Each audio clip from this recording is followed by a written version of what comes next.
Hey guys, welcome. Today we'll be doing some reviewing of the ascendancies and afterwards we'll be doing some filter work. But before that I want to spend some good time thinking about ascendancies. This is mostly for me because I kind of just want to review them and decide on a specific class, even if I'm almost decided already on one. On top of that, it is a good opportunity for me to get more acquainted with the different aspects of the game. Actually knowing the game more, knowing ascendancies better helps me do correct decisions when it comes to filtering and when it comes to similar filter related decisions. Dope Wolf, thank you so much for the sub, much appreciated. Yeah, as Big Mac said, there will be no filter at the start. I don't want to spend this whole video answering filter questions because it's always the same question. So if someone's asking about if there will be a filter, please answer them. Basically, there will be no filter at early access launch. You also do not need it. It's not necessarily required at the start because there will be less item drops. However, I do hope to have filter and filter plate online in like 2 to 3 weeks after early access launch. I do need the item data. I don't have it right now. I need to learn the game. I don't have any experience with PoE2, right? So I think once we have all of these things done, we can actually be totally fine. 1 second. Right, so I'm gonna potentially start on Invoker. This is currently kind of like a 75% chance. This is currently my decision, but I will review all classes there and talk about my decisions regarding Invoker as well. Let me quickly confirm, is it on the right player? I think it is. Is this on the right player? No, this is not. I'm gonna also make a small tier list of every single class. So let us actually start there. Let's arrange the windows a tiny bit. This should be fine, right?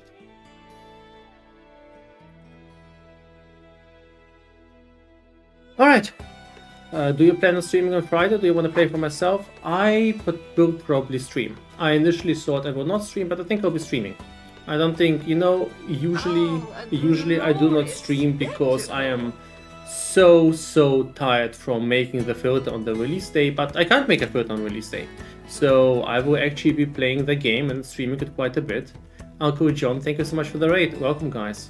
It's nice to have you here. Uncle John, I hope you had a good time streaming. Guys, we are reviewing the ascendancies. If you see this as a spoiler, it's a good time for you to leave. If you want to see my review and my view on the ascendancies, my thoughts about them, this is a good time to be here. Thank you so much for the raid. A few things. If you want to know what's up with the filter, I will not be providing a filter at the start of the league, simply due to me not having played the game and not having any data to actually create the filter. So I will actually need to wait before like 1, 2, 3 weeks after the league start or early access start. I do hope I can provide you a filter then.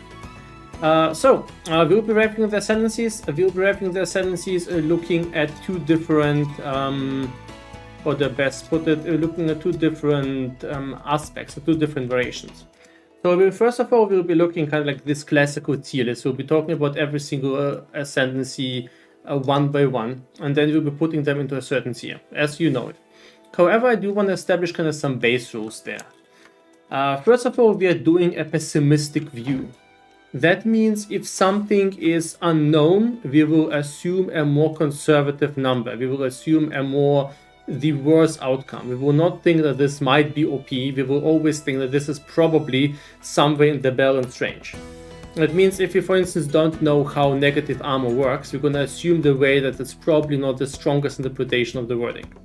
On top of that, we're going to assume that if something sounds bugged, it's most likely, or sounds absolutely too good to be true, it most likely is. We will base things only based on known knowledge. We will not add any sort of crazy speculation.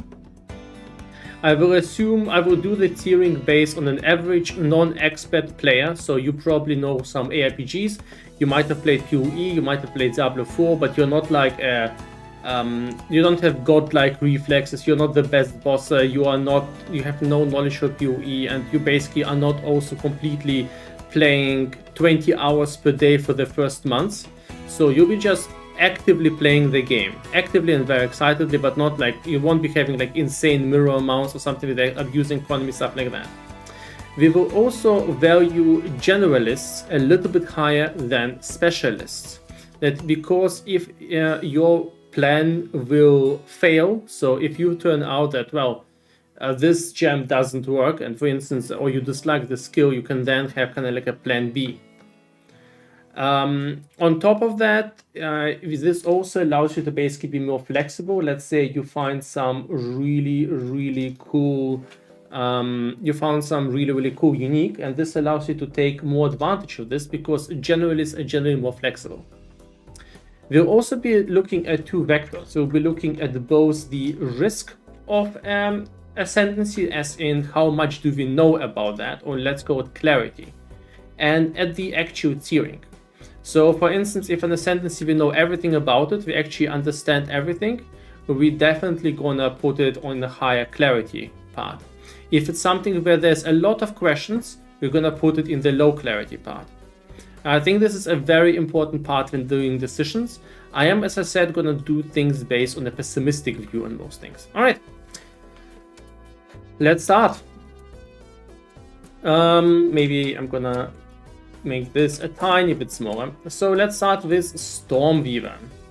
Stormweaver is our first ascendancy. It is a sorcerer's ascendancy, of course. Stormweaver is an interesting one. Stormweaver is one of those ascendancies where I feel like there's a lot of good tools, but once you start thinking about them, or thinking about them quite a bit more, you might discover some of these look a lot better than others, and some of these are actually not something you would ever really take.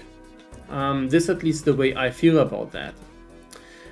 So we're gonna start by just going one by one. Exposure you inflict lowers the affected resistance by additional 20%. I don't know how I feel about that. This feels fairly safe because resistance can be lowered into the negatives. That means at the worst case, this will always be most likely a 20% damage multiplier, unless you have a lot of other resistance reduction sources. Now, penetration can't reduce something below 0, but maybe you'll be running some other curses, which kind of begs the question how easy is exposure to apply, and how many other reductions do you have. I think overall it's a solid node, but I don't think it's kind of like the best node ever. Then we have the Tempest Caller, and this is something I would immediately call a high risk skill. We have seen some leaks on that, and this looked like a 5-second cooldown skill that deals damage over time and hinders enemies. But the damage numbers themselves weren't quite clear. If something stands in the whole Tempest Core all the time, it actually deals pretty good damage, but it is kind of utopic to assume that something spends all the time in the Elemental Storm. And you might also reduce the cooldown, and also you can support it with like all kinds of gems, so this actually makes it a lot better. I would personally bet that this thing likely increases your damage by more than 20% on most builds in the first, let's say, week of the game. But it is very situational, and there's definitely a lot more risk there. On top of that, it only triggers on critical hit, so it is less consistent than, let's say, Scouring Winds. But overall, I think it's a good node. Elemental Storm has 150% more cooldown recovery rate. Now this kind of begs the question, do these stack? And I'm gonna assume they do stack because they seem to be just dealing damage over time. It cannot crit itself, really? It cannot crit itself? That actually makes it a lot worse. If it's the case, because yeah, that definitely makes it worse. But the cooldown recovery rate is also quite neat, but you also will have to pay the mana cost for the storm, I'm gonna assume. I don't think it's free. And personally, I'm not sure if Rain Dancer is the best use there. Yeah, we saw multiple instances there, so it did actually look good, but I'll take a look at this later, but I honestly don't see myself getting both of these nodes, even if Rain Dancer doesn't look bad at all. 1 per element? I don't think so. We didn't hear a limitation like that. Heavy Snows. Then we have the 4 and... Sorry. Let's then take a look at the other branch, 8 and 9. 8 and 9 is this branch where you get Arcane Surge and 1% increased effect of Arcane Surge per maximum mana. This is assuming so this kind of begs the question, what do you want Arcane Surge for? Arcane Surge grants by default cast speed and mana regen. Now you will probably be able to get Arcane Surge effect on some other sources. I think there's a little bit of it at the on the skill tree. Let's actually take a look at this thing. This is also this is a very clear thing of, this is a clarity issue. If there's a lot of Arcane Surge effect otherwise, it might be bad or it actually might be good. So we're just gonna... There's Arcane Surge, right? No mana recovery. And there's 3% increased spell damage per maximum mana. So we don't actually see any Arcane Surge nodes there. Well, we don't see them, maybe they exist, right? Overall, this thing seems like something very, very good for any Archmage build, right? Now, I've seen a bunch of shenanigans how you can sustain your mana with Archmage in other ways, but I'm gonna go on a bet and say that most likely, if there will be like everyone with sustaining mana with like Summon Raging Spirits, I think people will just nerf it. So I think GG will nerf it, because I don't think mana sustain should be trivial with like cheesy mechanics. And I think GG is actually this opinion as well. So I would assume that this will not work long term. So I would personally think that these are likely the best nodes. 8 and 9 is most likely the reason to go Stormweaver in most cases. I think it's really, really good because it provides you with kind of like the backbone idea of high cast speed, high mana regen, Archmage. I think this works really, really well. And specialization is very valuable. Then we have 6 and 4. 6 and 4 are interesting. 6 allows you to have 2 shocks up there, and 4 allows you to have 2 chills up there. But 4 also reduces the magnitude of the chill you inflict, and shock reduces the shock duration. In my opinion, while both are very potent, I definitely like 6 a lot more. Double shock is actually quite useful. It's a bit of a shame that the nodes back then, we can't really easily access them, because I definitely would like all damage contributes to chill, but I don't really like the idea of having to take 4 to get 5. At the same time, I also feel the same way about 6, so targets can be affected by 7. All damage contributes to shock chance. So it's a bit of a shame that there's no real way to circumpass that, because in many ways you actually just want the application of these effects. But when you already have the effect, so let's say I'm gonna go for a lightning bolt, right? Then I only want the first node. And even then it's... Yeah, I find it hard to justify going for the second node, honestly. I find it hard to justify. There's 3 Tempest Scorer effects at the same time, 1 fire, lightning, and 1 cold. I can't believe it will be just 1 storm at the same time, but you know, this is kind of like a high risk thing. So anyway, let us review the last nodes, and these are 40% elemental damage recouped as energy shield. Energy shield recoup takes 8 seconds, and it's a little bit limited because it will just work for some defenses, not for all. And there's also the final node, I think 1 or 10. Oh yeah, exposure, right? So let's take a look. So I think if I would be playing that, I would most likely go always 8 and 9. So I think on any Archmage build, I would go 8 and 9. Or pretty much in any build, I would go 8 and 9. By itself, 10% more cast speed and the Arcane Surge effect which you will most likely be able to get like at least 100 of, and maybe more. So I would assume it could be like 100, 200, maybe even 300, maybe 400, depending on the build. I think this is totally realistic to have like 2 or 3 or 4k mana. At least like 2 to 3k should be more than realistic, knowing how PoE numbers usually work and kind of with the first impressions. I think this is very, very powerful. So if this will be the case, we will be reaching things like 40% more cast speed or 30% more cast speed, which by itself is a huge damage boost. And there's also this huge mana region. So 8 and 9, in my opinion, are the best nodes here. Then I can imagine going for, if I'm gonna go for shock for lightning spells, I will probably pick up something like 6, and then either 2 or 1, depending on which I really have more advantage of. Most likely 1. There's also the Elemental Storm. I think Elemental Storm will actually be better at the beginning, assuming you can produce the crits then later on. Yeah, I don't see myself using 10 unless we really will have major defensive issues, but a recoup takes 8 seconds. I don't see it being a decent defense. Yeah, to be honest, I'm not very impressed by the Heart of the Storm. I don't think I'll be taking that. So overall, let's see how this whole thing works, right? So we have the question, how much clarity do we have? I would put this towards the higher clarity classes. It's not like perfectly clear. There's some questions about how good the Tempest Core is and how it can be supported, and all kind of different questions there. If it would be, you can definitely go for a whole bunch of Archmage builds there. It is very nice to be for all kind of sorcerers, shock and cold builds, and overall it seems to be the better sorcerer's ascendancy.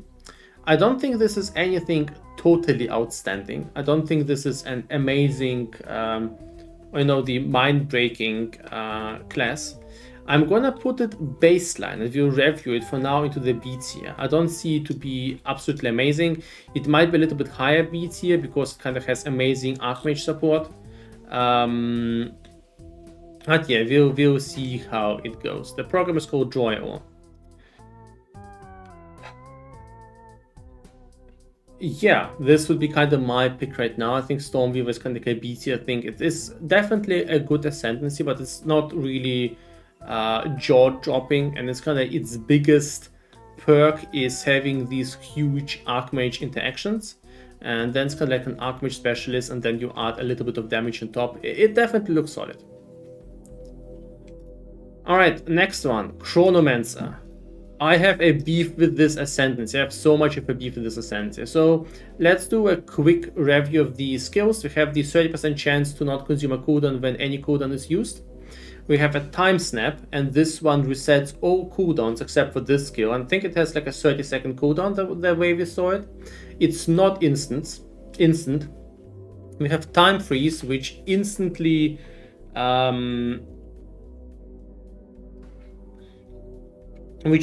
freezes all enemies around you for 3 seconds and has a 60-second cooldown the way we saw it. Also, if you time freeze the same enemy multiple times in a row, they will get unfrozen double as fast for each time freeze in the last 30 seconds. So for instance, if you have like 3 Chronomancers and they will cast it in one by one, the first one will freeze enemies for 3 seconds, the second one for 1.5 seconds, and the third one for 0.75 seconds. However, you can link it to increased duration, and does have a 60 seconds cooldown by default. We then have Quicksand Hourglass. Every 12 seconds gain 50% more cast speed for 4 seconds. We have enemies in your presence are slow by 20%.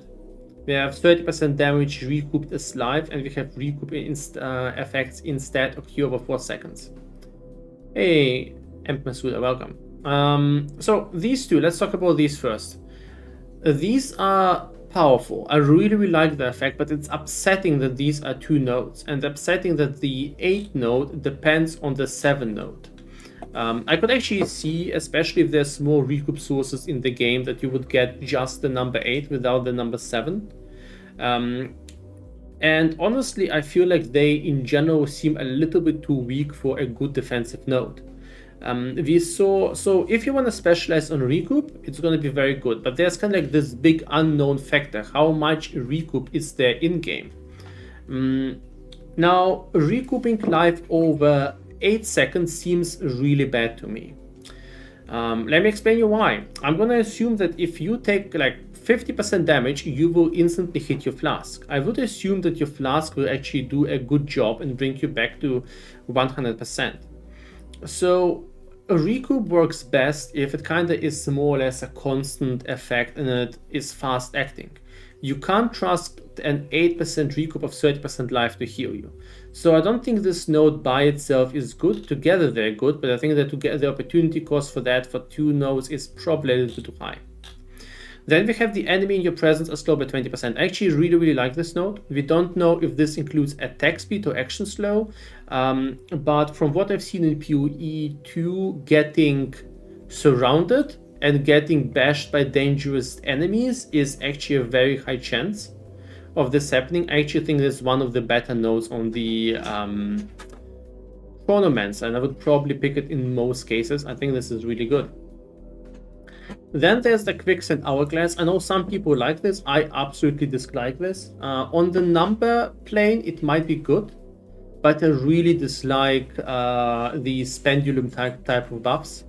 I really dislike that you basically need to plan around them. They will be triggering in some invulnerability phases. Overall, these things just don't feel good.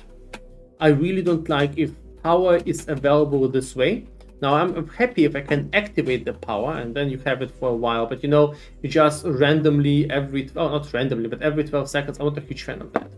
Now, I also don't see, maybe if you can somehow affect this, you know, give it more duration or make pendulum effects trigger more often, or maybe it would be even affected by something like that. Who knows, maybe if you cast Time Snap, it will reset Quicksand Hourglass, but I don't think so. So I'm not happy with that. I don't really think it's a good node. And then we get to this part, and this part is by itself kind of weird, right? So you're playing an Ascendancy and you want an Ascendancy to provide defenses and damage most of the time. If you just want to go for defenses, I think there's better Ascendancies than Chronomancer. If you want to have like just damage, I think there's better opportunities there as well. So you want to kind of get the utility boost out of the Chronomancer. And I actually think now and again it's a very useful thing.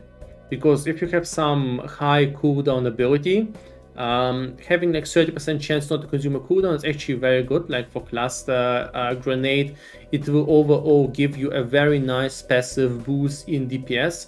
It needs playing around a little bit. It is not very consistent, but overall, especially if you have multiple abilities with cooldown, it will just feel good overall. On top of that, it might trigger on Time Snap. Now, we also need to discuss the issue, what exactly can you actually reset with these abilities? And I went through all abilities and I took a look at them. Hey, what exactly can be used with this Ascendancy? And I kind of came up with this flowchart. The flowchart is more for fun there. But it looks like the only ability I could see myself using with the Chronomancer is the Hammer of the Gods, a 30-second cooldown, one kind of nuke from the warrior that requires you to use a two-handed mace. Now you could obviously use the weapon swap system now and have it in your offsword, but there's really nothing else. Do you want to use cluster grenades? Well, it seems worse than the hammer. Do you want to use something and the hourglass skill? Well, sure, you can do that, but then it just feels like, well, you want to reset the cooldown with a 30-second cooldown reset on an 8-second cooldown skill. It just doesn't seem worse. It just seems that the only option out there that is really powerful is the Hammer of the Gods right now. Now, maybe I'm missing something, but I don't really see any other option there. Now, you might actually say, well, I'm going to go this cooldown path, and then I'm also going to Time Freeze and Time Rift, because Time Freeze and Time Rift seems pretty powerful, right? Time Freeze gives you a nice defensive ability, and Time Rift allows you also to defensively play quite well. But then you're basically taking all of your 8 nodes into these things, and you have no passive nodes at all except for the chance to preserve a cooldown. And this is terrible, because each of those nodes has a cast time. none of these are instant. So you're basically adding 3 skills with cast times to your rotation while getting no bonuses out of your ascendancy. I honestly don't think this is good. So I think there's just a single good use case for the whole thing, and that is focusing most likely on kind of this now and again and time slot opportunity. So I would probably take 1, 2, and then grab something like the enemies in your presence as load, and then probably grab either 5 kind of for the cast speed, or get myself Temporal Rift, or maybe recoup. So it kind of puts me in a spot that you just dislike, because it doesn't feel, it's inefficient passing, the ability doesn't feel efficient.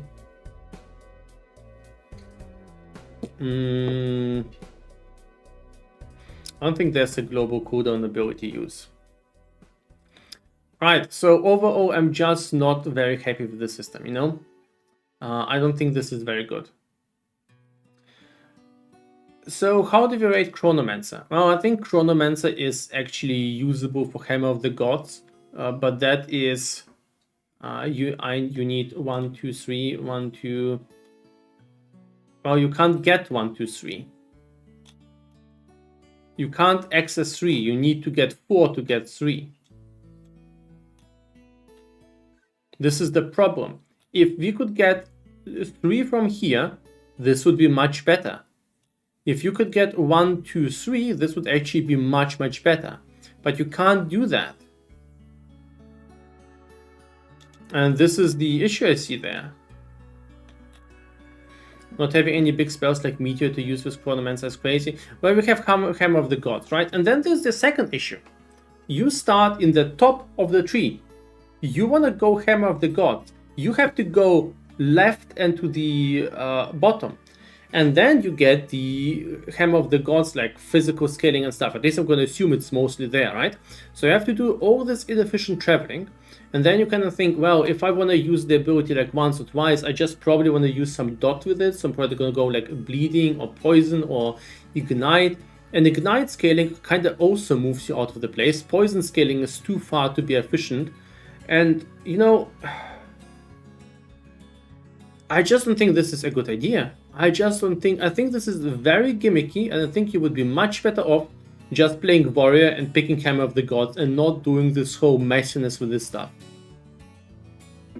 I honestly think this is the worst Ascendancy out there. It is probably C tier, maybe even D tier. It's really bad, I think.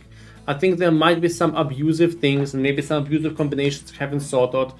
And maybe I'm missing something. And I think it's actually kind of on the more high clarity part. We know the cooldowns. We mostly know how it works. Yeah. I don't think Chronomancer is good. I don't think Chronomancer is good at all. Sure. What do you think about the Stormweaver? I think Stormweaver, as I said, I think Stormweaver is totally fine, but a value generalists higher than specialists. And I think Stormweaver's pretty much only major use case where I would go Stormweaver would be Archmage. So if you want to go Stormweaver, Archmage, sure, but it's like kind of like saying Pathfinder, Poison, you know? At the beginning of the game, there's a lot of unknowns. There's a lot of things you don't know. We might encounter there's like 300 or something uniques. And these will change the equation a lot. So if your whole bet is like taking Stormweaver because you love Archmage, I don't really like this bet. I really don't really like this bet. I feel like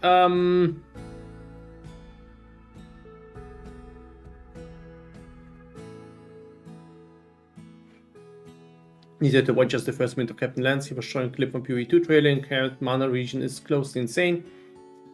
I'll take a look at this. I know the character region is about 4%, and maybe there's other things involved there, but I'm personally okay there. And if I'm going to be wrong about this is totally fine. I can actually assume Stormweaver will be A tier or maybe S tier, but I don't. This is kind of my personal view on the situation. I don't really think Stormweaver is in a great place. I feel like it could be stronger. I feel like the Archmage thing is good, but it's very much kind of in the corner there. So it was kind of for me B and A. The standard spirit will be 180. Can you go melee Stormweaver? Sure you can, but I'm not sure what you want to do with that. But yeah, you can. Alright, let's take a look at the next ascendancy. Titan. Alright, Titan is a big one. Alright, so let's get the best thing out of the way instantly. 4 and 5.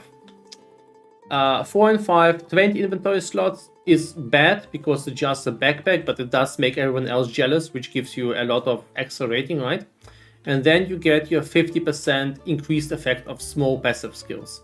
Now I'm gonna assume this also includes travel nodes and small skill nodes. I'm not sure if it includes passive nodes, so maybe not. So the travel nodes, but I kind of assume it also includes them. I don't think it doesn't include the big nodes, of course. It doesn't include jewels. The easiest comparison I can give you there is we have Wandering Pass in PoE 1, Beheaded, and the Atlas, and it doubled the effect of those small nodes, but disabled the big nodes. And everyone was running this for a while, because being able to supercharge the one thing you have like 80% of on the tree is so powerful. We also have Might of the Meek, and it is a very favorable strategy. So I honestly think that Hulking Form is amazing. I think it's really amazing. There's also the second thing to consider there, and that is not all things in PoE stack linearly. So there's a disadvantage there as well. PoE rounds down things. So sure, it will give you like 2 extra attribute per node, right? Instead of 5, you'll be getting 7 because it rounds down. It's pretty good. But imagine you will have like a small node. This doesn't exist with like 2% maximum resist. Now it doesn't exist. I'm just giving you an example. You instantly understand that getting like 1% more is actually way better. It gives you a lot more returns. And there's some other things that have certain return types like that. So sometimes certain skills get to a certain threshold. Sometimes you want to stack reduced projectile speed. There's a lot of like these small different things where you kind of want to reach a certain point. We had these things with a lot of so remember this, for instance, with reduced duration in PoE 1, where you wanted to reach a certain duration, like reduce something to 0, or wanted to extend a certain duration. You can do this for things like ward loops. You can do this for things like I remember the Doomblast option was there. So I definitely see this being very, very useful.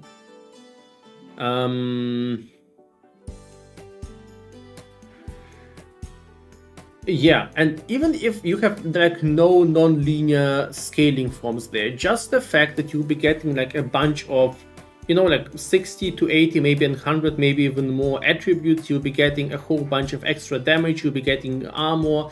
The amount of stuff you'll be summing up will be just absolutely great.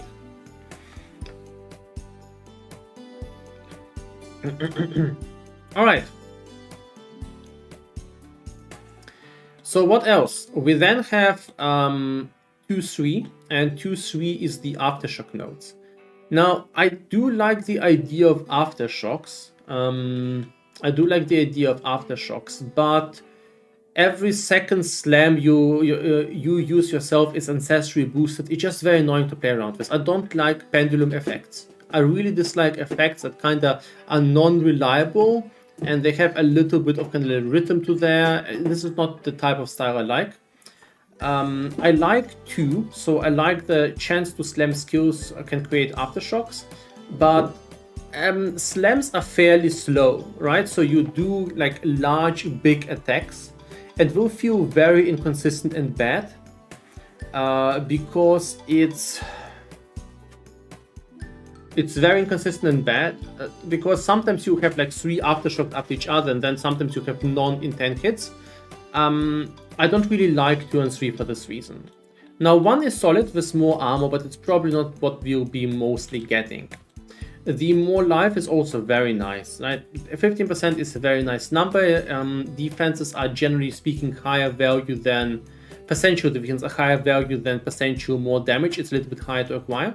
But I personally am a huge fan of 6 and 7. we've seen how powerful stuns are.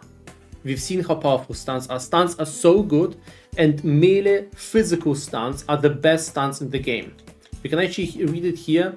Physical and melee damage each gives a 50% more stun build up, and those are multiplicative. And then you also improve that with crushing blows and with heavy stun, with damage to heavy stun enemies. So my personal choice, I think 4, 5, 6, 7 is by far the best option. Now you probably can do some shenanigans with like 2 and 3. You might want to go for 1 and 8. Maybe there's some other option, but yeah, 4, 5, 6, 7 to me is by far the best option. On top of that, this actually allows you to go for a whole bunch of different powerful playstyles. You can go for a shield.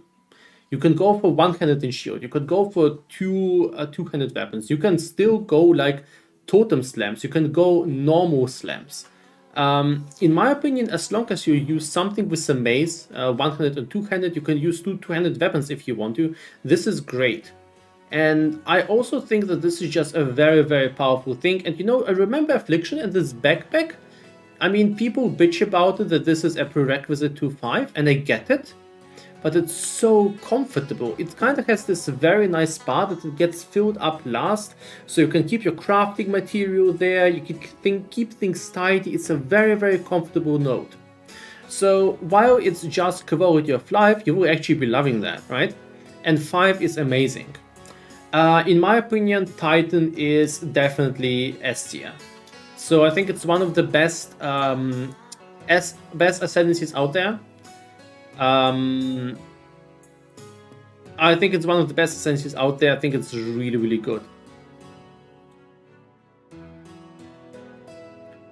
Warbringer. Oh yeah, sorry. I'm not quite done there. We also have the advantage here that we pretty much know everything about this class. There's barely any unknowns. There might be some unknowns regarding small passive things, interaction with like jewels, but I would say that the Titan is on the high level of clarity. This kind of gives you the huge advantage that you kind of know what to expect. You can go into this class with high expectations that this is going to work out. Not a lot of things will surprise you there. I think you will have quite good time.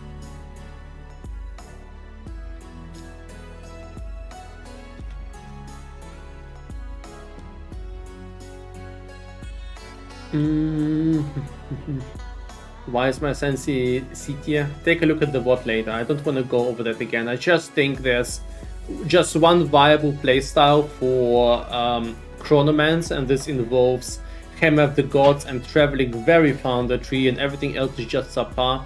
I'm not very impressed. Alright, let's take a look at Warbringer, right? Warbringer. Now, Warbringer, in my opinion, is something that has a lot of questions. We don't know how good... So Warbringer has these ancestral spirits that are getting summoned when you use a totem. We don't know how good these are.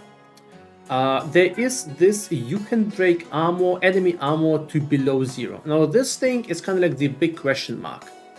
It really depends on how this works. I saw the video by Sir Gok, how he interprets that.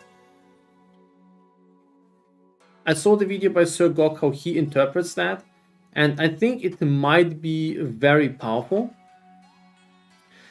But remember our rules. If something is unknown, we assume a pessimistic view. Now, I'm not going to assume... I don't think this will be providing you with like something like 50% more damage or 100% more damage. I am going to assume this gives you like 20 at most more damage. At most 20% more damage. Because I just don't see GGG giving you kind of both. 1 is already very powerful. It will help every single warrior out that is going for anything physical. 2 is also very powerful. So I personally don't think this will be quite as powerful as many people think, that basically say infinite scaling, double damage. I don't really think so. I don't think it will be the case. I don't think it will be quite as powerful. I think it's... You shouldn't view it like that. But not confirmed? No, it's not confirmed. Of course not. But we should assume negative. So we should try to. I wouldn't. Okay, let me go. I wouldn't plan the start of your early access based on the hopes that this thing will be OP. I wouldn't plan that. I just would assume that this thing is useful, that this thing is powerful. It will provide you like a 10 to 25% more multiplier, but hoping that will provide you like something like thousands of extra damage, no, I don't think so. I really don't think so. It won't give you like insane more multipliers of 50 or 100%. I don't think GG will do that. And if they will do it, they will most likely nerf it ASAP, and then you'll be very salty about that. Alright, then we have Jade Heritage, and this thing is basically an alternative to rolling, the way I understand it. So you can basically use it and you turn into Jade for a second, and this will provide you with a powerful shield. I think this is very cool for mechanical fights if you want to invest that, but I personally would not see myself spending an ascendancy point there.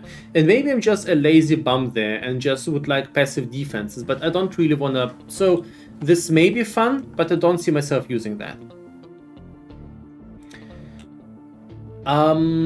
Right, then we have 5 and 4, and these are the totem nodes, and they might be very powerful. So maybe 1, 2, 4, 5 will be actually a very powerful combo where you create like break enemy armor, create spirits that also attack the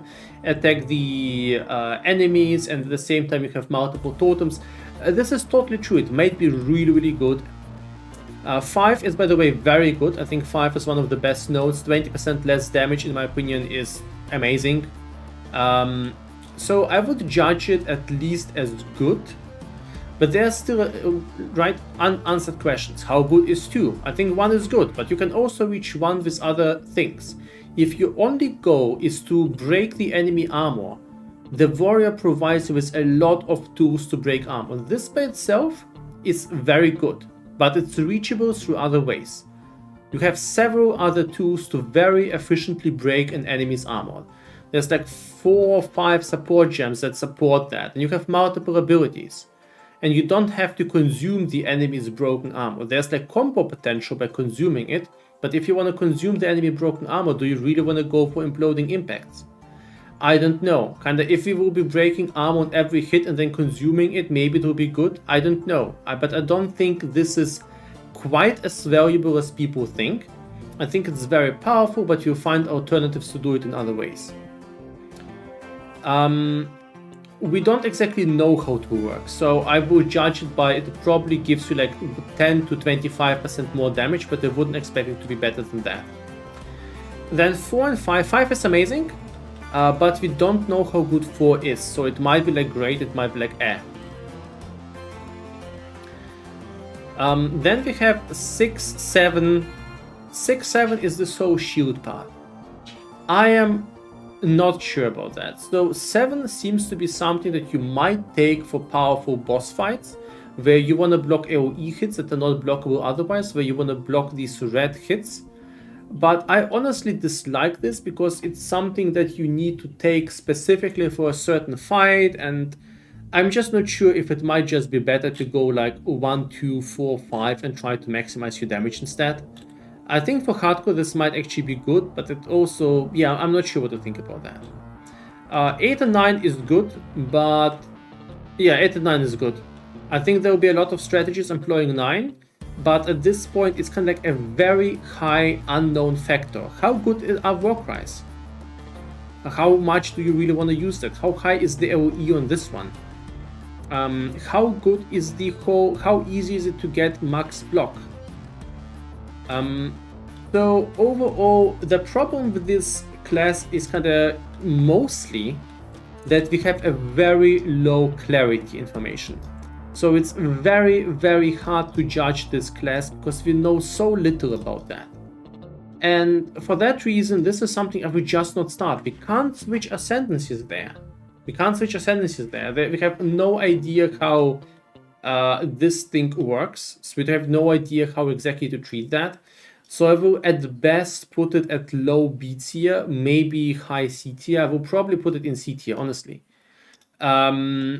I don't think this is...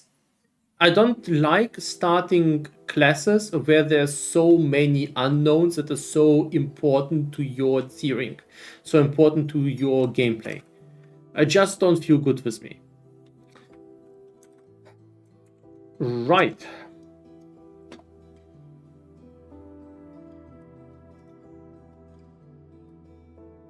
Can you recap what put Stormweaver in B so others put in S?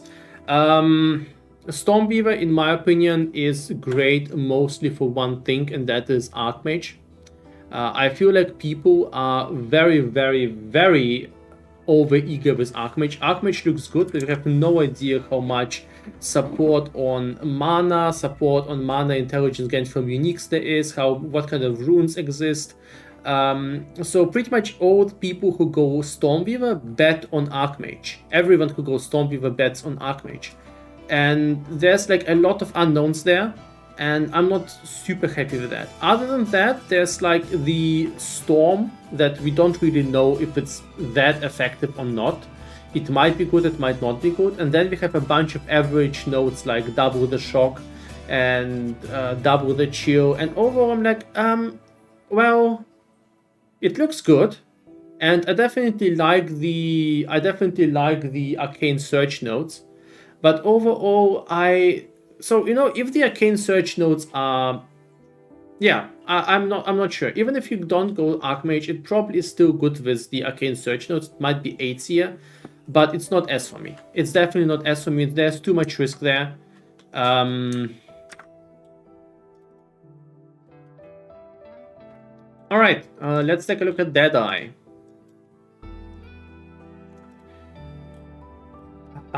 Deadeye is an interesting class. So I'm gonna start with the small nodes. We have 3, you have no accuracy penalty at distance. This is high unknown ratio. We have no idea how to judge this because we don't know how strong the accuracy penalty at distance is. Is it a huge deal? Is it a small deal? How often do you fight at distance? Do you often fight enemies at distance? Do you usually fight them in melee? No idea. 4A and 4B. Basically, one benefits firing at far, one benefits firing in the low range. Both of these are probably decent. Now I value it much higher than 3, because other than 3, where it basically just provides you with an advantage on distance, 4A and 4B always allows you to respec from one to another. So you can fairly easily decide, well, I don't like R, I'm going to go for B. So I think there's a lot more flexibility there, which is very, very powerful. Then we have 5. 5 is amazing. There's very few sources of extra projectiles in PoE2, it seems. And extra projectiles are also just as powerful. No matter if you're gonna go with a spell, with a bow, or with a crossbow or a grenadier, especially with a grenadier, I think 5 is very, very powerful. It's hands down an amazing node. Then we have 7 and 8. I'm personally not so excited for 7 and 8. Well, Tailwind now works differently. It grants you quite a bit of attack speed and movement speed and evasion rating. The evasion rating is also quite nice. But my problem with 7 and 8 is that lose all Tailwind and hit and less damage taken per Tailwind. I think this is just not exactly what I would bet on. At least 8 in PoE2. In PoE2, everyone has more or less the same life. So evasion rating likely will not get one shot, and you will most likely be getting more hit than in PoE1 at the same time. I think you'll be having more drawn out fights, and I don't think you'll be taking a lot of advantage from 7 and 8. I don't really like 8 at all right now. I'm not sure if 7 is actually good at this point. It might be good, but this is kind of like betting on something I don't know.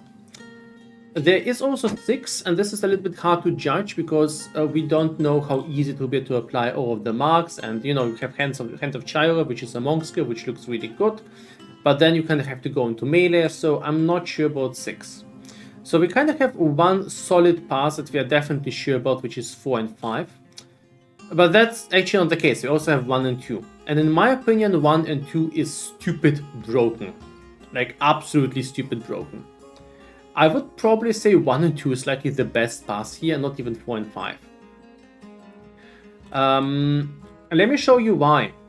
So first of all, let me show you this bet, and this is going to be my bet. So a lot of people were, so Fabgan made this kind of streamer survey, what different streamers think, or different content creators think, what will be the most powerful skill, what will be the most powerful, you know, how quickly Quinn will finish the campaign, all of this stuff. So I bet on Barrage. A lot of people bet on Rain of Arrows. I'm betting on the Barrage skill. I think Barrage actually has the potential to be one of the most insane skills we saw there. And let me show you why.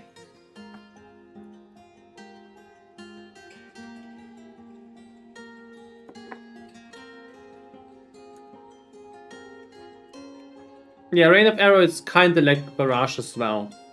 It also has a Soul Frenzy charge stacking, but Barrage kind of goes in the same direction as Rain of Arrows.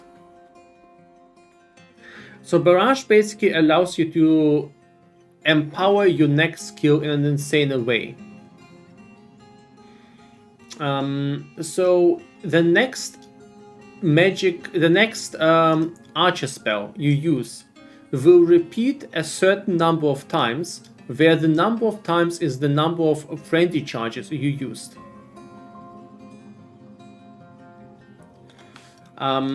So I think this is absolutely insane. Now, of course, you can also pair it with, like, you know, Rain of Arrows. You can honestly try to combine it. You can try to get first the Barrage skill and then Rain of Arrows, and maybe it combines very well.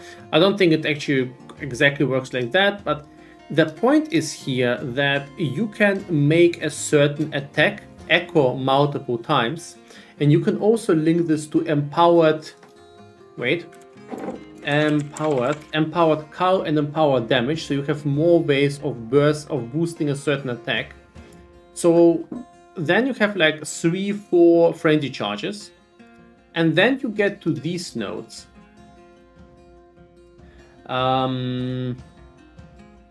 They get to these nodes and basically tell benefits from consuming frenzy charges for your skills have 50% chance to be doubled. There also might be a node that basically treats frenzy charge consumption as +1. There is such a node for power charges. So if you then fire a single barrage, you'll be doing something like 6-7 frenzy charge consumptions. And you can combine it with something like Snipe. That means your Snipe, a channeled skill that you release with a high power shot, will be repeated 6 to 7 times. I think it's insane. I think this combination 1, 2, and then 4, 5 basically allows you to have absolutely insane combinations. So yeah, this is the reason I think this is quite powerful. There are some unknowns. We're not quite certain about 3. I'm not quite certain if 7 or 8 are good. 6 is kind of like but overall, I think Deadeye will be quite good. Can channeled abilities be repeated? I'm not even sure if it's a real channel ability. I don't know. But even if this doesn't work, you can repeat Rain of Arrows. You can repeat other abilities. I'm pretty sure you can repeat several skills. Any skill you repeat this way will be powerful. And it also works with like Rain of Arrows. The same logic applies with Rain of Arrows, which is quite powerful. Rain of Arrows nerf is confirmed. Is it really confirmed? Did they tell that?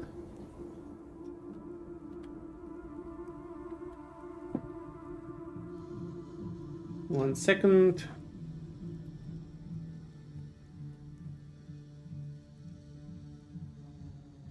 Yeah, I'll take a look at that. So, what does it actually mean? I think when it comes to this class, I think the clarity here is on the higher end. It's fairly, it's fairly understandable. I'm actually going to move Stormweaver a little bit back because we don't quite know the mana interactions. I think Deadeye overall is on the higher end of clarity. It's fairly easy to understand how exactly Deadeye works. and we know most of the things we need to know. I think there's like some questions that are unanswered, but those questions will mostly make the build stronger, not weaker. So I honestly think Deadeye is in a pretty good spot.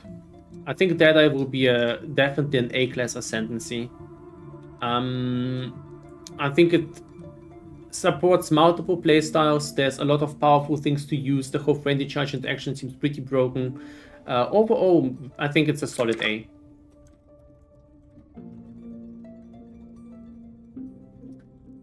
Pathfinder. Oh boy. Deadeye is either S or A depending on how defenses look. Deadeye defenses will be pretty much how you expect Deadeye defenses to be. They will not be great. I think Deadeye's best defense will be killing things fast enough. It's a pure evasion class, and while you probably have more life than usual, you'll be mostly kiting things around. Yeah. Okay, Pathfinder.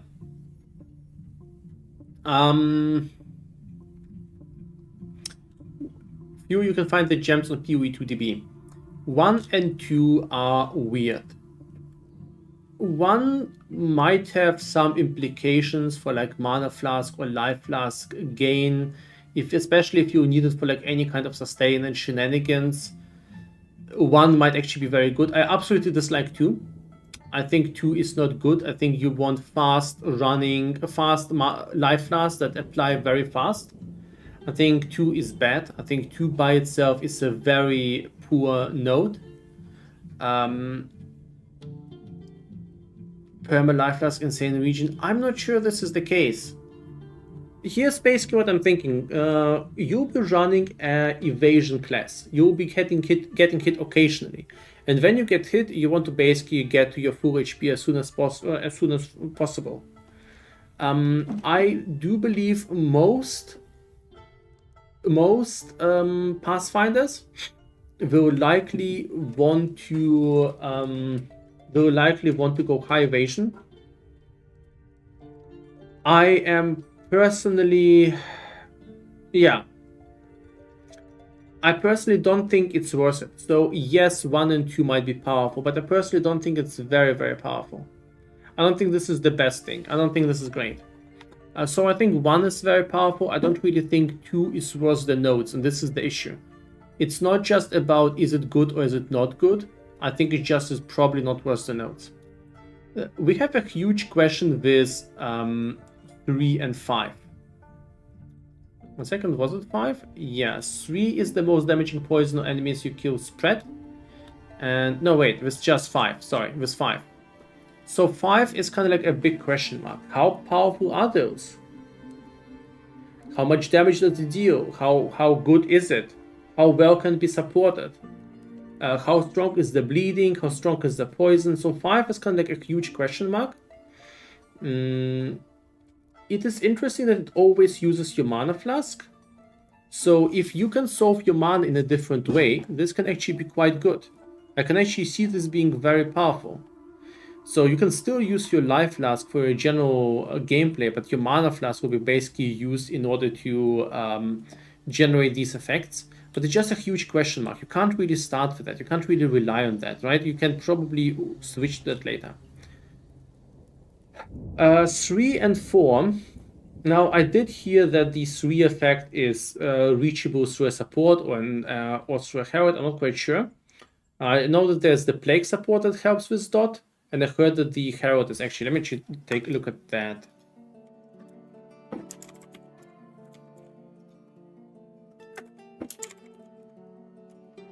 Is it here? I don't know where it is. Curia, you're very much welcome.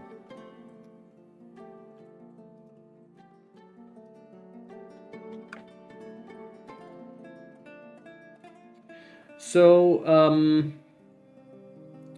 I'm personally... Okay, so independent of 3, we basically have 4 and node at 2 with 1 requirement. Because 3 is probably not the most powerful thing anyway, but it's basically 4 is the important node.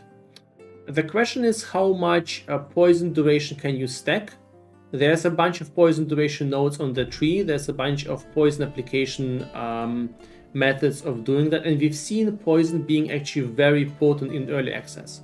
Also, the way that poison works right now, that poison actually depends on the final hit.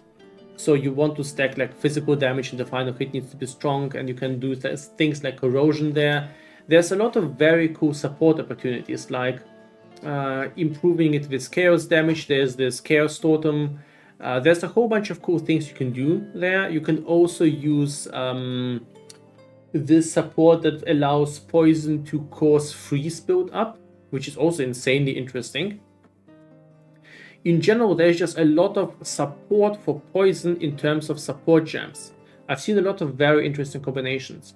Now, from what I've seen in the playtests, poisons are actually very strong. Now this is a bit of an... I don't think this is too much of an assumption, because we've seen poisons already being strong. I don't think this is a huge risk. We've seen poisons already being strong with like 2 or 3 poisons. I don't think doubling the poisons there's any risk involved. And we know there's more ways to increasing the duration of poisons.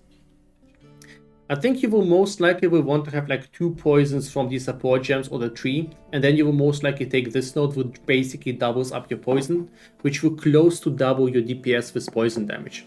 So I think 3 and 4 is actually really good. Now, what I'm actually surprised is how few people are hyping up 7 and 8. I think 7 is one of the strongest nodes out there by far. I'm actually surprised that so many people talk about it.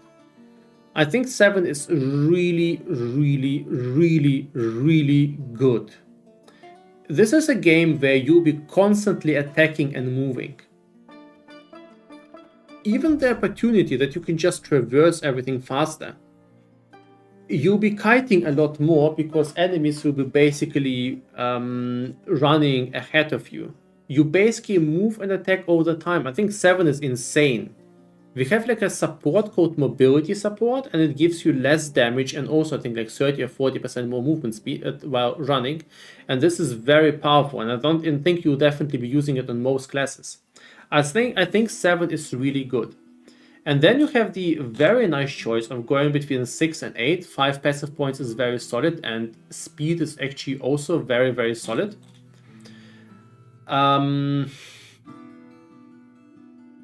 I think it's really good. I think it is really, really good. I think it's at the very least B tier, potentially A tier. Overall, there is fairly high unknown. There's quite a few unknowns there. So I think it's not exactly a class we know a lot about. We don't really know how good the flask is. We don't know quite a few things.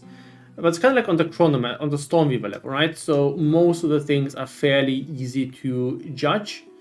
But it's still a bit less than that. So let's put it here. And I'm feeling a little bit bad because I don't think it's...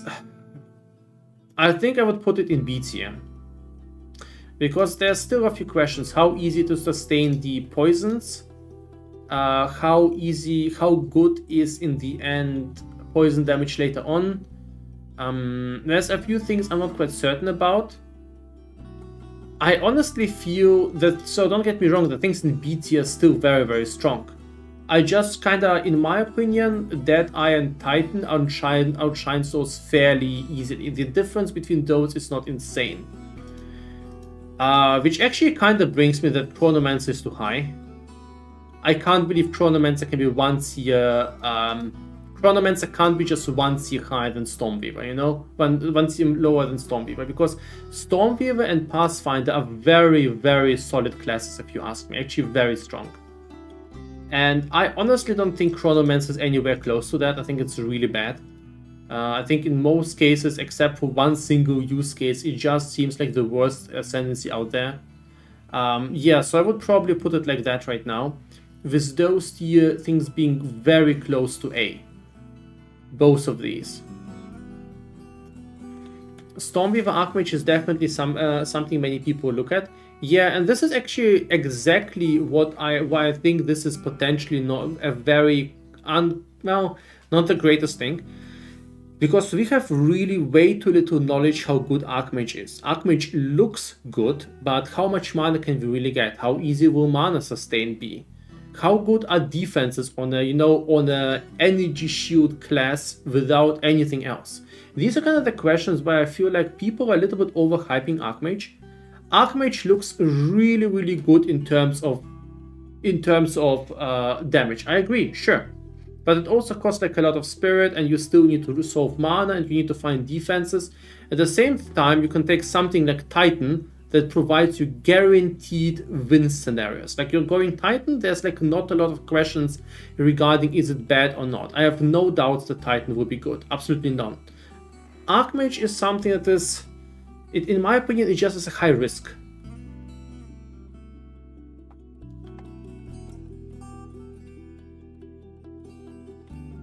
Well, this is exactly it,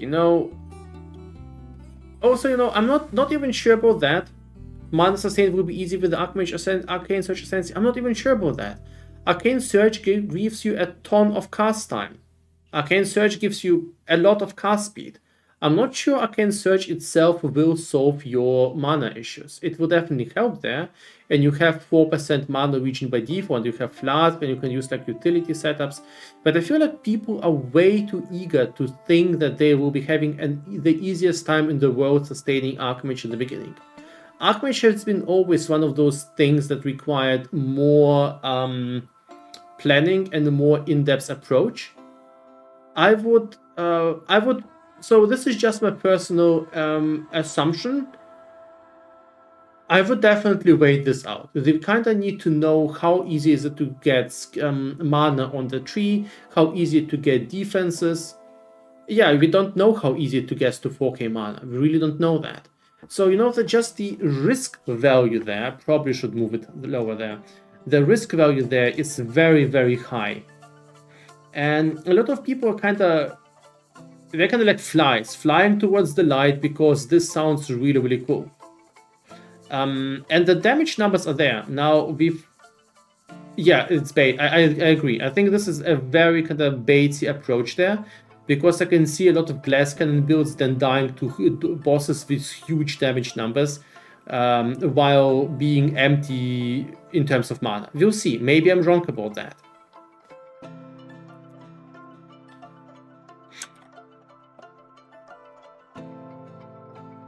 Alright, we are half done. Blood Mage. Blood Mage is, so right ahead, Blood Mage looks insanely good.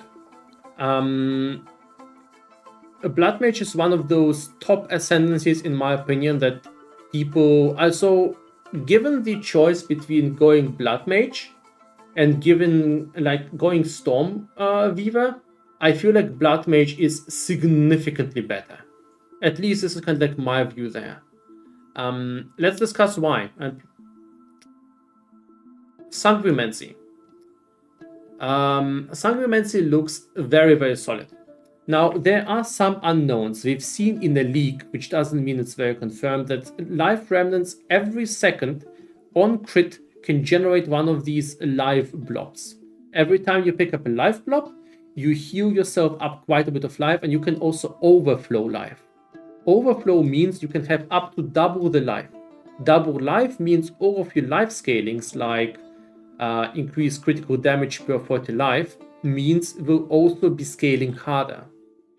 Life Remnant provides you with a practical way to get life on kill, life during boss up, life during boss fights. It seems to be very, very good. You can also support it with other things. I think Life Remnant, while still being a node that's kind of like a requirement by itself, is very, very possible. How do you do early bosses when you don't have crit and already have this node? You will just drain your life. Well, first of all, you can still go for flask and stuff. Then you have to... There's nodes that allow you to get guaranteed crit. For instance, there's nodes that... if you haven't used the skill in a while, increases the crit chance massively. There's nodes that if the enemy is frozen, consume their freeze and get a guaranteed crit. So we'll definitely need to play around a little bit with that. But I definitely think Sanguimancy is in a good spot. Besides, most of the spells are like on a 10% crit chance. So I think this thing is still in a good spot. Alright. So Sanguimancy by itself is good. And then you have several nodes that all look very powerful. There is Vitality Siphon, which just gives you a ton of spell damage, spell leech. I'm not sure if you necessarily need that. I'm also not sure if this is the best node because it kind of relies on best on high hits, since the leech now is no longer stacking, and on top of that there's also this leech resistance thing which I have no idea how to treat. I have no idea how much leech resistance to expect. Is it like 90% leech resistance, 99%, 1%? Just no idea. Like, leech resistance is this thing I just don't know how to plan around. We have curses have an infinite duration. This is also another thing. Until we know how exactly curses feel, this is something I just wouldn't pick first. We have Blood Barbs, and Blood Barbs is another skill that is a little bit of a high risk skill. So these three are a little bit high risk because we don't exactly know how to read this. Does this actually cause bleed? We had this other skill that tells contributes to ignite chance and ignite magnitude. This just sells bleeding magnitude. Does it mean we still need to add a bleed chance spell? I think it doesn't cause bleed, right? So you still need to cause bleed somehow. Yeah, I agree. It might still be very worth it, but honestly, this is like a high risk skill to me. Without actually knowing the skill tree and how easy you can get bleed chance, I'm not going for. Okay, and then we get to the good stuff, right? 5. Crit chance, crit damage bonus per 40 life. So assuming you have 4k life, which should be a fairly safe assumption, this is still 100% crit multiplier, right? If you can double that with Sanguimancy, well, let's say it's not going to be 4k, let's say it's going to be 3k and you can double that. This should be safe, right? So 6k with Sanguimancy should be definitely safe. It's still 150% crit multiplier. I think this is really good. And then you have like the base crit chance of 15%. This is also, in my opinion, pretty damn good. Not sure if it's the best because spells have a decent crit chance by default, but could be good. And then we have 7 and 8. And 7 and 8 are, in my opinion, both super high power nodes. Life loss preventions, giving you life that then will be taken over time, is pretty much Progenesis, right? Or Petrified Blood without the actual life cost. It's very, very good. I think it's one of the better defensive nodes. Basically, 25 life hit prevention gives you a ton of hit protection. It's very, very good. So this is incredibly good. And then we have 8, which is pretty much the... Yeah, and then you can get a lot of base life from Energy Shield, also really good.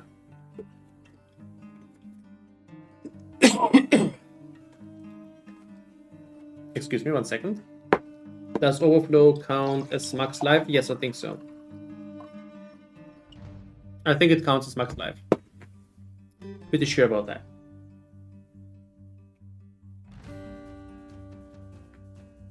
Yeah, 6 can be bait, I agree.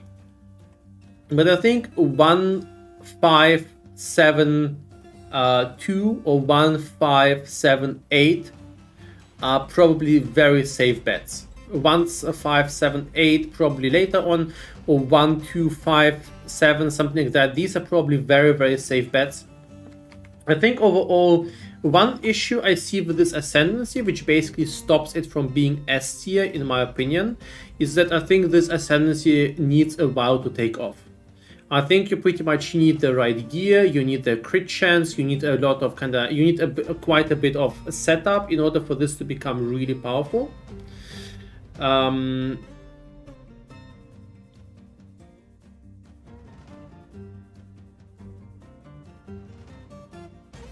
not sure if Overflow should only be current life. I'm really not sure about that. It doesn't also say max life, it says per 40 life. If this is the question. So yeah, Overflow is not counting as max life, but for the sake of Gore Spike, Overflow counts.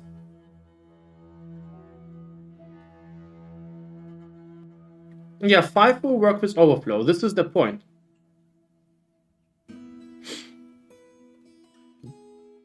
5 works with overflow. I'm pretty sure 5 works with overflow. It should. I guarantee you it does. At least I'm 99% sure on that. Right. So overall, I think this is a solid A tier. I think it's one of the better ascendancies. I think, in my opinion, it's a much safer bet than Stormweaver, because here you actually have multiple powerful defenses that the Stormweaver just doesn't have. Stormweaver is mostly about damage. Stormweaver, in my opinion, is just something that is a high risk thing. It might work out, but there's a high chance you'll be just dying non-stop. And in a game where you pretty much can't die a single time in a map, I would definitely rather go Blood Mage. So Blood Mage looks way better for me.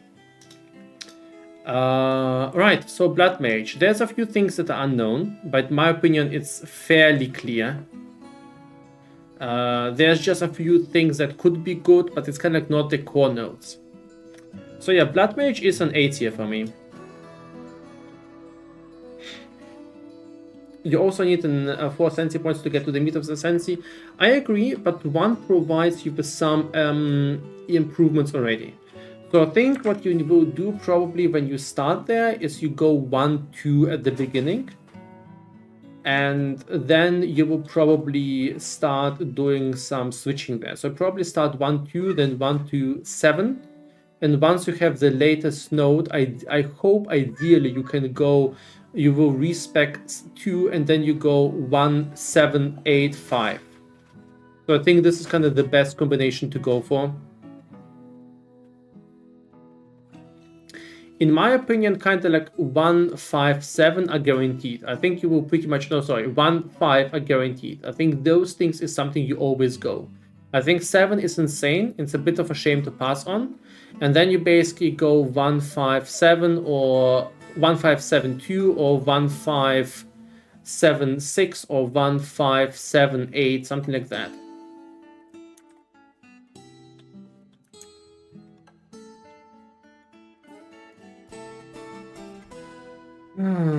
All right.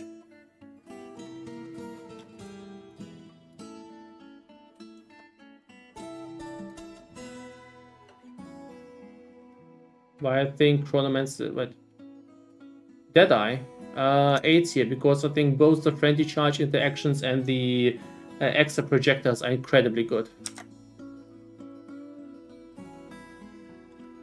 I'll talk about Stormweaver then, because I feel like this is the most controversial take here.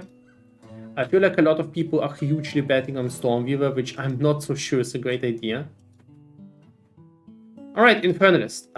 First of all, just let me add that I think Infernalist is actually probably my favorite of all classes in terms of design. I think Infernalist is incredibly well designed. There is a lot of interesting passes that you can go for. Every single pass has a very strong outcome and a big disadvantage.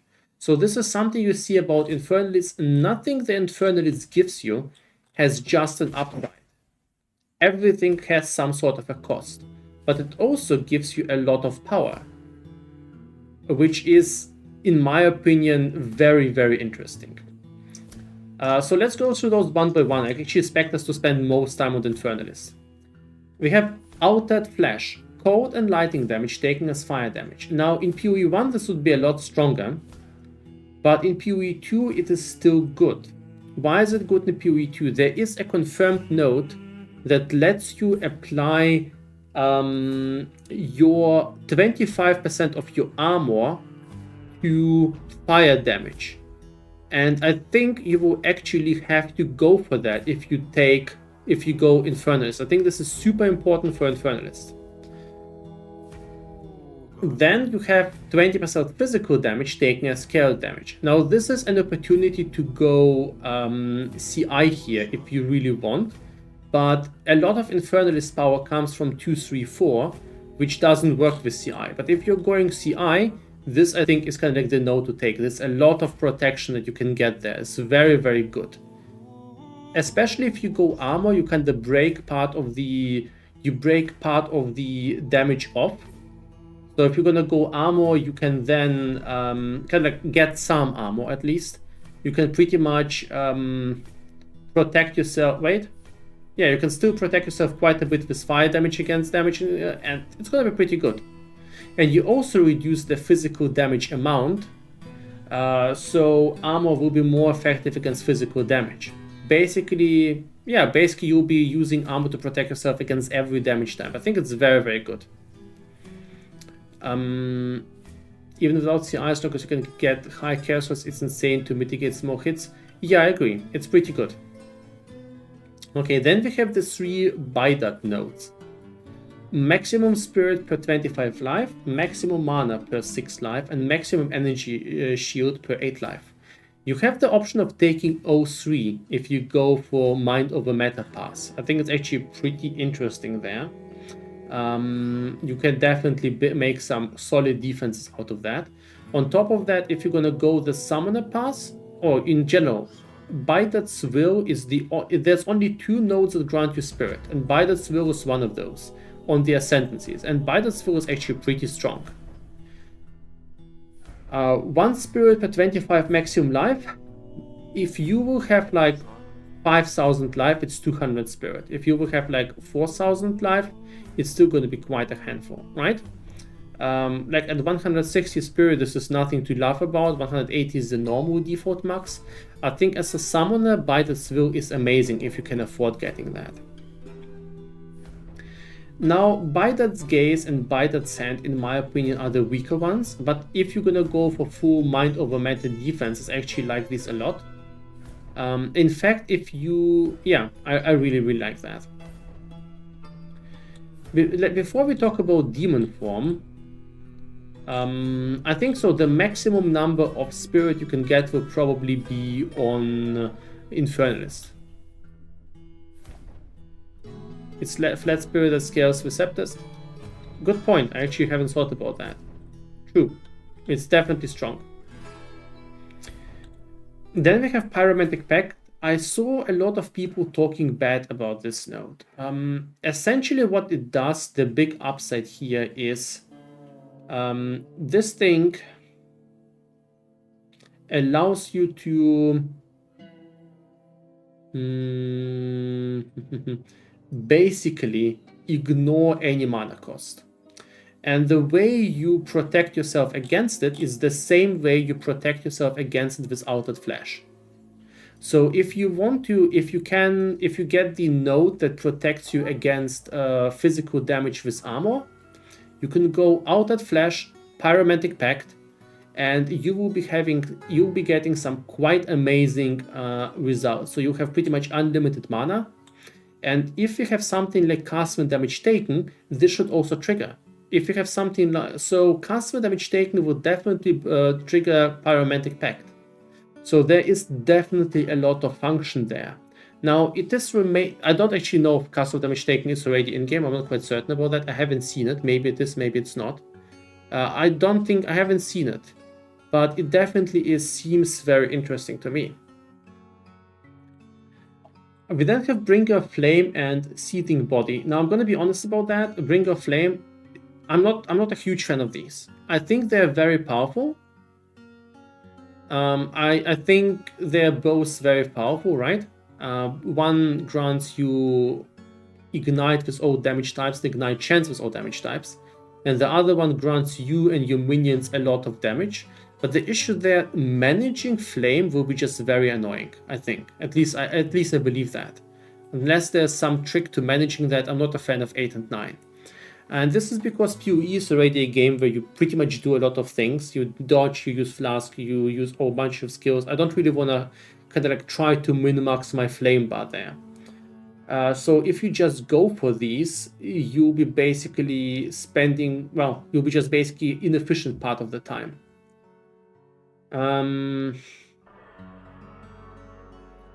Wait, Hulking Form confirmed to not affect attribute nodes. That definitely makes it worse, but I'm still might be SC. I have to rethink that. Mind of Matter doesn't work with Spiral Pact? Yeah, it doesn't.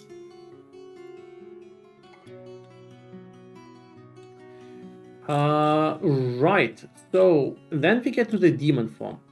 The demon form, in my opinion, is a bit of a double-edged sword. And I think this is probably the coolest part of the Ascendancy. Now, I would actually like to know if there is a little bit more to it. There might be some things we don't see on the description here. So there might be things like unaffected by ground effects because it's flying. I'm not sure if this is the case or not.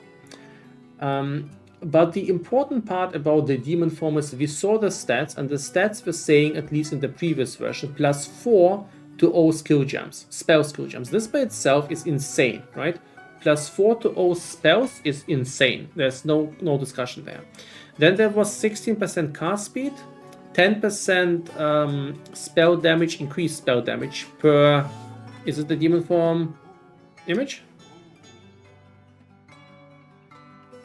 16% increased cast speed while in demon form, 10% increased damage per flame in demon form. All right.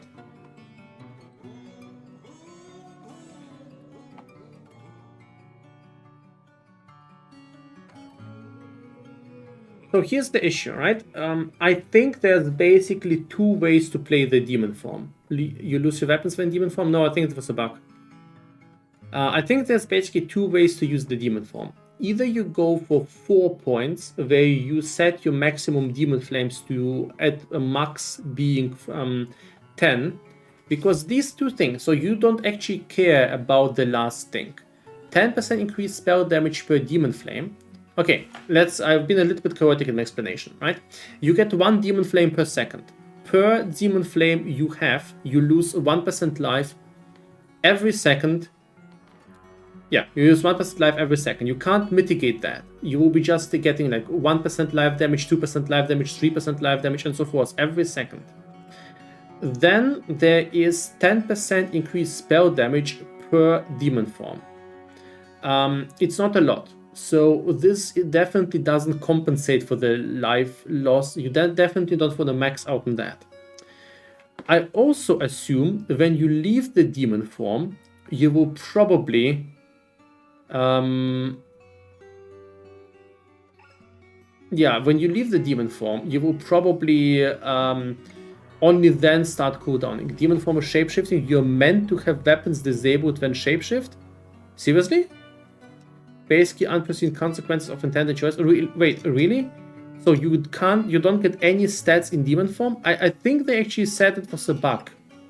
I think they will probably change it. I read that they said that you should be having weapons available in demon form. So if you have no weapons in demon form, this thing is trash. This thing is complete garbage. It's hot garbage. It's the hottest garbage you can find, honestly. It's an Infernalist. Because we've seen weapons that grant you +5 or +3 or +4 to all skills. This makes it completely worth it, which makes me believe that weapons should be working still. The disabling weapons intended, but they're going to rework demon form so that it still has weapons. Well, let's hope so. But yeah, if it disables weapons right now, it's completely pointless, because in the end game you'll be having much stronger things in the demon form. But either way, there's basically two approaches there. One approach, you use demon form as a burst form. So in this form, you don't take max 10 demon flame. In this case, you'll be basically activating that when you want some burst damage potential. And you keep it up as long as you want, and then you disable that. I think that's totally a good point to use it this way. In the other way, you basically grab both Ascendancy nodes, which means you spend 2 big Ascendancy points. So that means you'll be sustaining your demon form all the time. So you need to find a way to survive 10% life loss per second. And then you'll be having demon form all the time. Personally, I'm tending towards the first one as a baseline, because it's really hard to say how to gain 10% life per second right now. We don't know enough about different variations and so forth. So I think demon form will be good with yeah, demon form will be good to be used this way.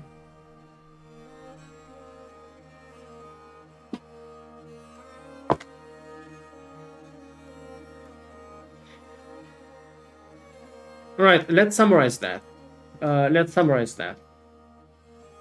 I think demon form is actually very solid, but at the same time, I do think demon form requires you to either to pick one of two playstyles. Either you pick it up and basically keep the form all time and have a way to survive 10% damage per second, or you will pretty much only use it to burst damage, but save one ascendancy node. I'm personally tending to kind of use the second one, unless it's very easy to survive 10 damage per second. Yeah, it's very good, right?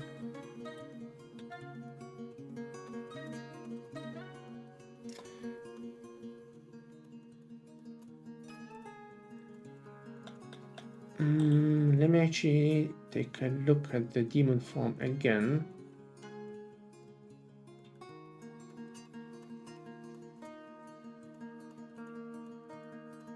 I lose 1% of life per second per demon. Okay, so what if we take a look at something like Mind over Matter?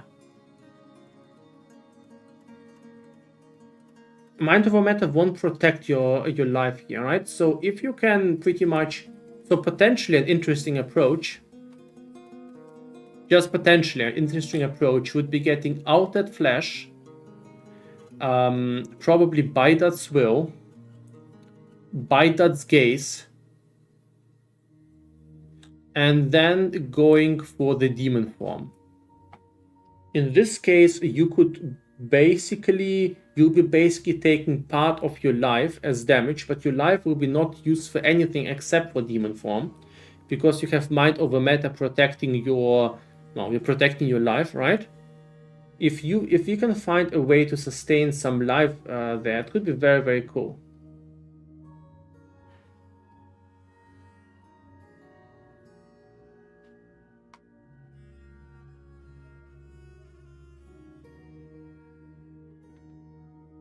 Jedi with your sweater, what color is your saber? I don't think I have a lot of dark energy in me. I'll go for a yellow saber.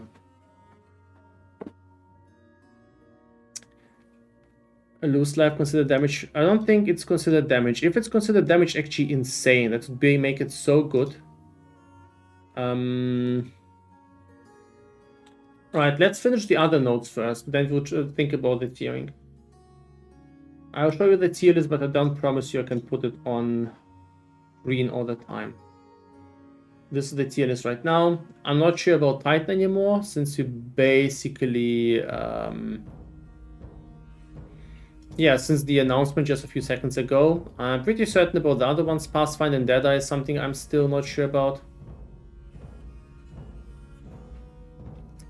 All right, then we have Loyal Hellhound. I think this is fantastic. I think that's a great node. So 20% damage reduction is amazing. The question is how much does this thing survive? How much can this thing tank? But if you're going for either a minion approach or a general approach, I think Hellhound is probably very, very good. Spread flammability. I think it spreads ignites. Not sure about flammability. It doesn't cost spirit. It was confirmed that it doesn't cost spirit. 10, 1, 3 for minions. 10, 1, 3. Yeah, most likely. If you're gonna go minions, I think 10, 1, 3 is great. But you could potentially even socket in 7 if you have like enough fire protection, which you should get with 1 anyway, because it solves all your mana issues. You basically have no more mana, which probably is quite amazing. Then there's 11. 11 become ignited when you deal a critical hit, taking 50% of your life and energy shield as fire damage per second. So it isn't a one-time ignite, right? You can still probably become immune to ignite or have a lot of fire resistance. 30% more critical damage bonus. This is fantastic if you go for something like Demon Form and just want the crit. So if you are a crit-based caster, this would be strong, but I don't think you'll be having this quite often. I think this is like an ultra late game approach. So this is a very strong note. I just don't see most people picking it very early. From what we've seen, dealing constant critical hits is actually quite hard in PoE2. We have to see how hard it is to basically be critting all the time. If you'll be critting like 50% of the time, this basically... Well, that doesn't...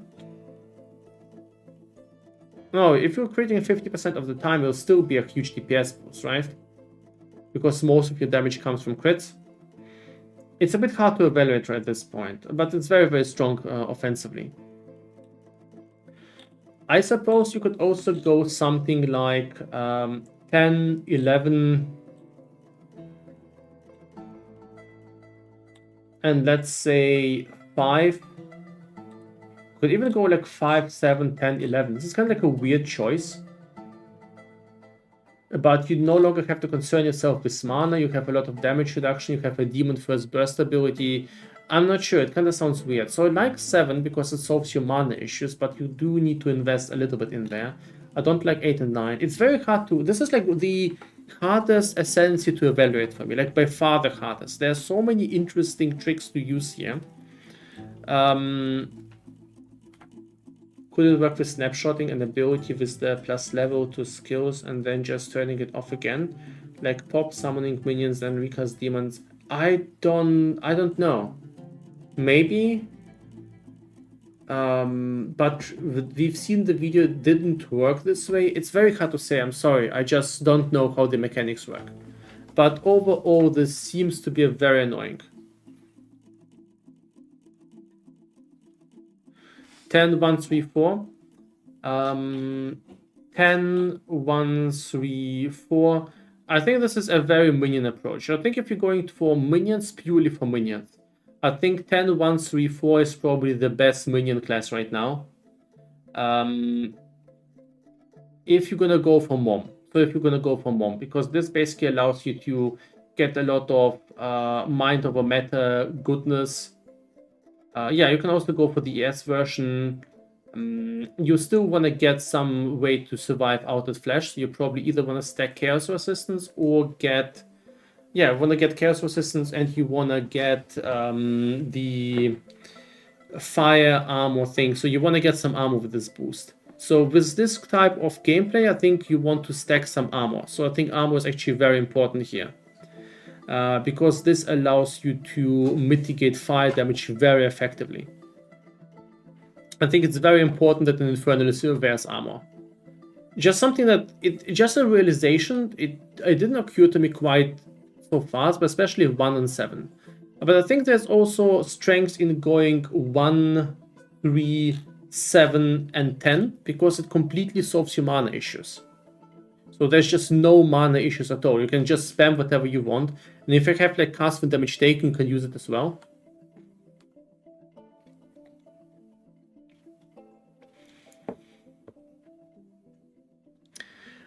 Overall, I think there's no other class where I have such a hard time deciding how good it is like this one, because there's an insane level of insecurity here. Without actually knowing and playing these, it's just very hard to tell how things feel. How hard will it be wearing an armor on an Infernalist? How much does the Loyal Hellhound survive? How much crit will we be getting later on? Do we have like something like cast which them are taken? How exactly does high Inferno Flame and low Inferno Flame work? You know, there's just a lot of things that are up in the air and depend on the actual balancing of the game. Which I think we should represent there. So I think the Infernalist is kind of like on the lower end of the understanding. So we don't really know a lot of things. And without knowing these, it's very hard to evaluate this. And I would always do a negative evaluation rather than a positive one. So I don't think I could put it in any high tier, because I'm just afraid that, you know, I don't think so. I really want to judge these things negatively. I don't want to think of it, how do they perform in their best scenario, how do they perform in their worst scenario. So I think Infernalist goes into B tier, even if I feel like it could be like A tier or S tier.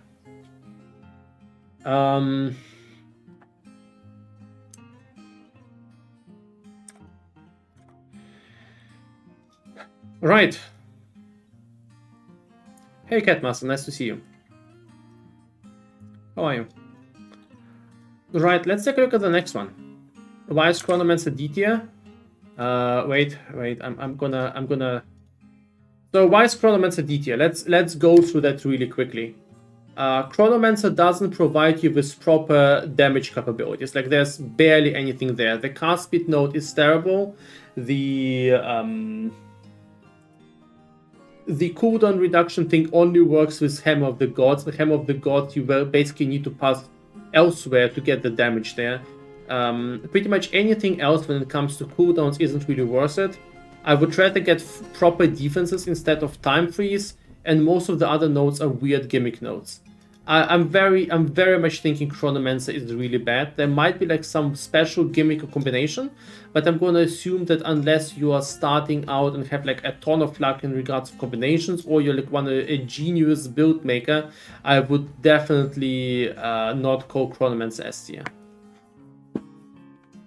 Whilst Titan is S class, stuns are very powerful. It has a lot of damage, and the 50% passive thing, even the small ones, is very powerful. I think Titan is very, very good. Alright, let's go for Witch Hunter. What are your thoughts on unlocking attack skills to weapon types? I really like it. Because you have two weapon types, you have two weapon swaps, you can swap with them dynamically. It gives different classes a lot of flexibility.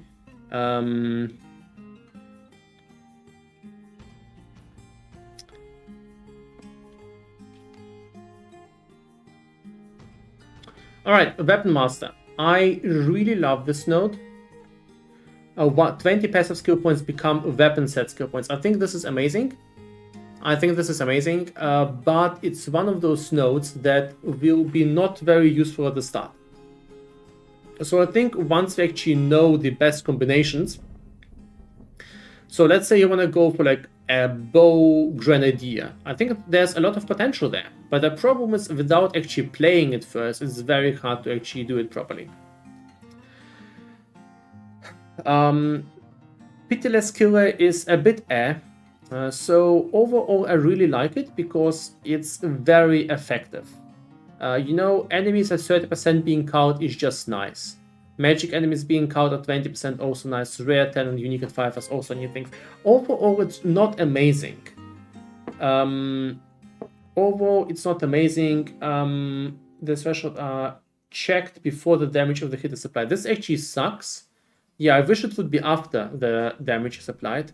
This actually makes it a lot worse. I think it's actually I think it's actually after that in PoE1. I'm pretty sure it's after that in PoE1. Here it's before that.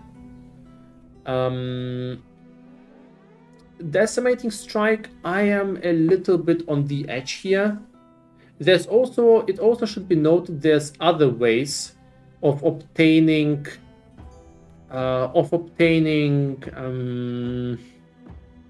Culling Strike. So there are Culling Strikes, and on a support skill, I think Decimating Strike is actually very valuable. It rolls randomly between 5 and 30%. And if you actually roll anything higher than like 15%, I think it's quite a bit boost. So I think overall it's just a nice combination. I don't think it's an amazing combination, but it's really good. I really like... Yeah, Culling being before is so bad. I agree. I actually didn't know that. I was very much more excited for that before I knew it was before that. Yeah, it's actually way, way worse than I thought because it's after the hit. And the big advantage here is if it would be... Okay, let me try to talk about that. There is like a support gem that gives something Culling Strike. So if it... Culling Strike basically kills an enemy if it's a certain HP, but the question is what applies first, the hit, the damage, or the Culling Strike? If the hit applies first, you deal some damage and then try to cull. So the problem is I assume it would first do the damage and then try to cull. Now we find out it's actually the reverse, and this is very bad. Because that means that you have an ability, you attack, and then you attack, first cull, and then the damage is applied. That means you could just as well, let's say for rares, have a second ability, since we have quite a few abilities, that you use to specifically cull an enemy. And then you can also equip it with something like, basically need one extra hit, yeah. But that means you could also use a different ability for that and link it with something like behead support, and also be stealing rare mods of rares. So this actually makes Culling Strike a lot worse. It is still very consistent. I mean, still culling at 30% with one hit is not terrible, but I'm not very happy with that, because, you know, if a normal monster has 30% HP, they might just die at the next hit anyway. If a rare monster is at 10% HP, they might just die at the next hit anyway. So the problem is before the damage. If it would be after the damage, it would be so much better.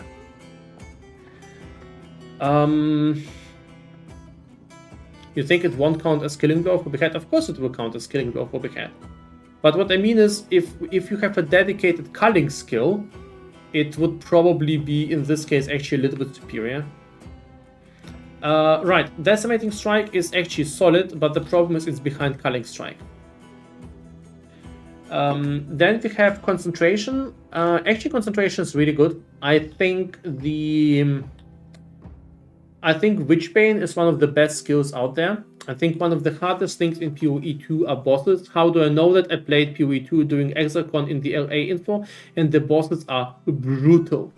I've seen some of the best PoE players in the world getting their ass handed by bosses. I've seen game journalists basically getting bullied into submission so that they've been just like sad and trying out different classes because they couldn't kill the Devourer or something like that. If you think you'll be just rushing through the game and you're like slapping bosses like with your back palm and then going ahead, I think you're in for a bad time. I think you should so expect that we are doing Elden Ring cosplay.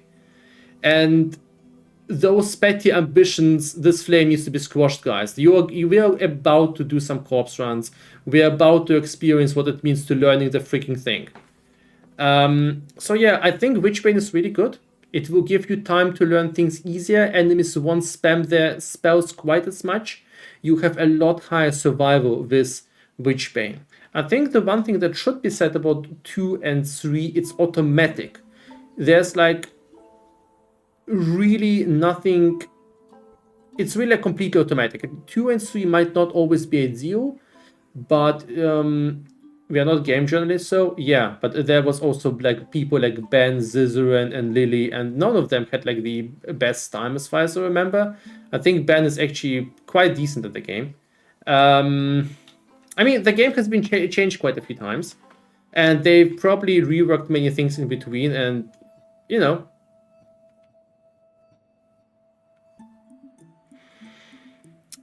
But you can, I mean, have you seen like Havoc or Infractum, sorry, not Infractum, Subtractum trying to beat like bosses and really having troubles with certain fights? Really expect bosses being a filter. Expect to, I think something you should go, I think kind of an attitude you should have on day one is, if you're not beating the boss like the first or second time, maybe you should look for some optional content, become stronger, take some time, get some support gems, get additional level, maybe improve your gear a little bit. And the developers have been actually telling that a lot. There's like a lot of side content, and if you're not making a boss, if you're not killing the boss like the first few attempts, maybe you should be like exploring some other content, because yeah. I don't know how I feel about Elden Ring bosses with one portal. Well, doesn't matter how you feel about it, they will be still slapping you.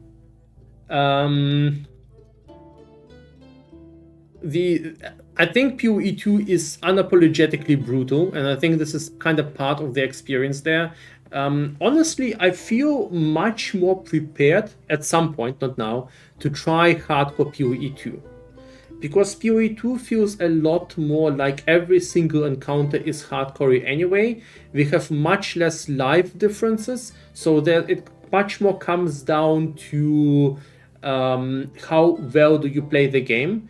And then gear kind of makes it easier, but you can't just trivialize completely everything.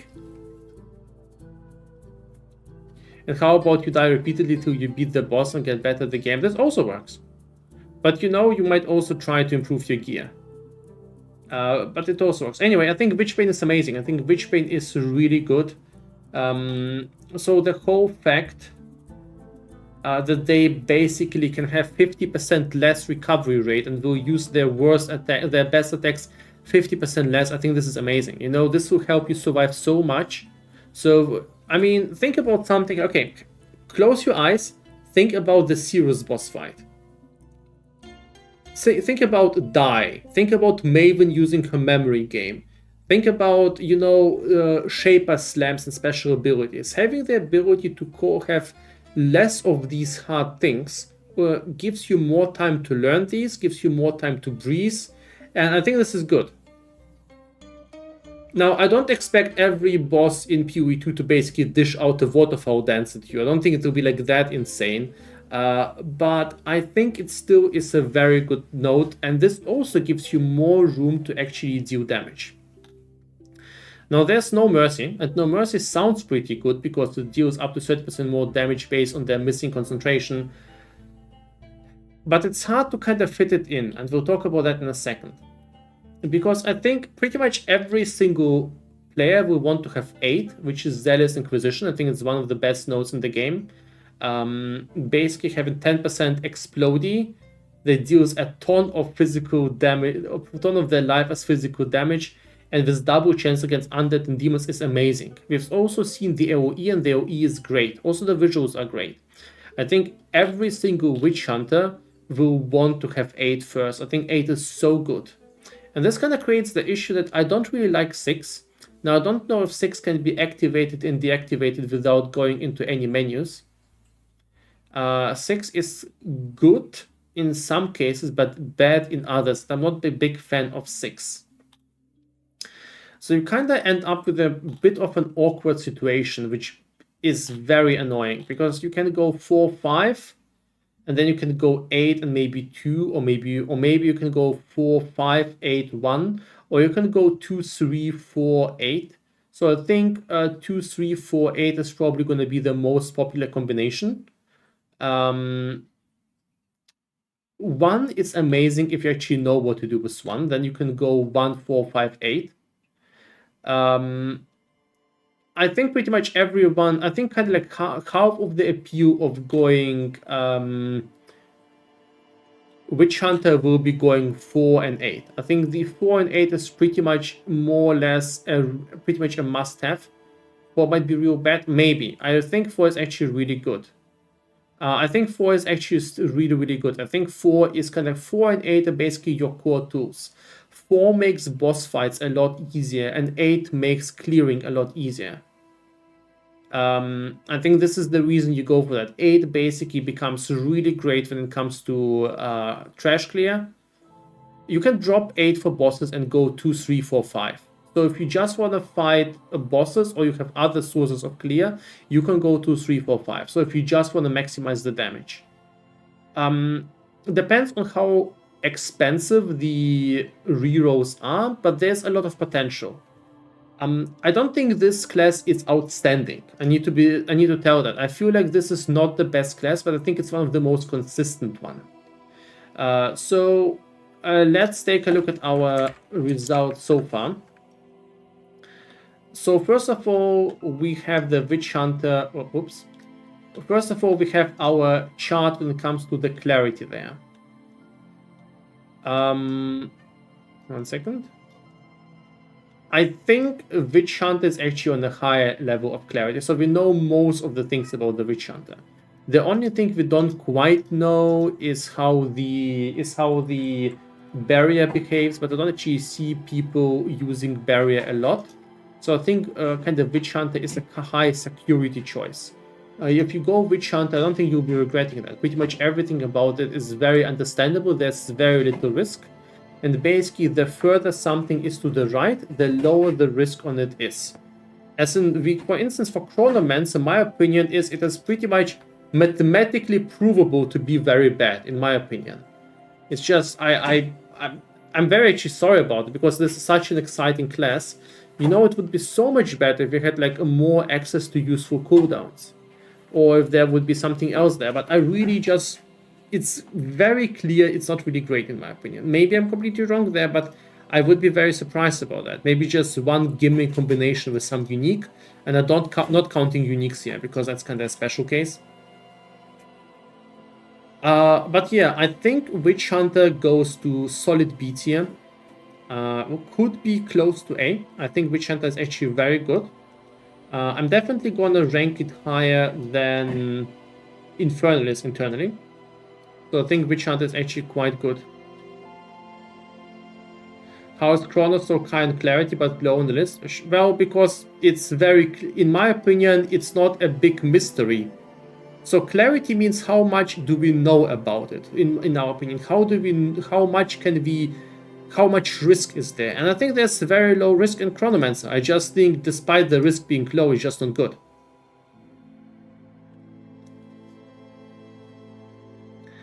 I feel like it doesn't provide enough consistent options. All of its active abilities have a high cooldown and a cast time. Well, if the risk is high, so the way you should read that is, let's read it this way. What is the chance that it's actually way better than I think? So the way that I read it, so my first rule is, I'm trying to take a pessimistic view on things. I'm not trying to like go inflation and say, guys, sickest class, if this class will change your life, this thing is the absolute best, and then you have like 20 conditions that we don't know. I'm trying to take the reverse take. What can we guaranteed tell about the class? How much do we actually know about that? How good do we feel about everything? How much risk is there? So a Warbringer kind of has the problem, we really don't know much about it. So it could be way better than expected. But if the outcomes are all pessimistic, it's actually gonna be pretty bad. So Warbringer, like if everything is like completely OP, it could go S tier. But without actually knowing that, I don't think it is. If skill tree plus gems is enough, does Chronomancer have utility to make it very... No. I don't think Chronomancer is... I don't think... So, sorry. There's like no way I can, at least knowing from what we know, I don't think there's any way to call Chronomancer good. I just really don't see right now the point of the class, except for potentially abusing Hammer of the Gods, which means you have to travel God knows where, which seems to be very poor. I just personally just don't see the point of the class. Why would you take Chronomancer, let's say, instead of Stormweaver and abuse Archmage? Or instead of Blood Mage and have like high security, damage reduction, extra life, and damage bonuses? Chronomancer just feels like kind of this gimmick class right now. Oh, right. Maybe, so look, maybe there's a unique item that makes Chronomancer good. So I probably should add that here. I'm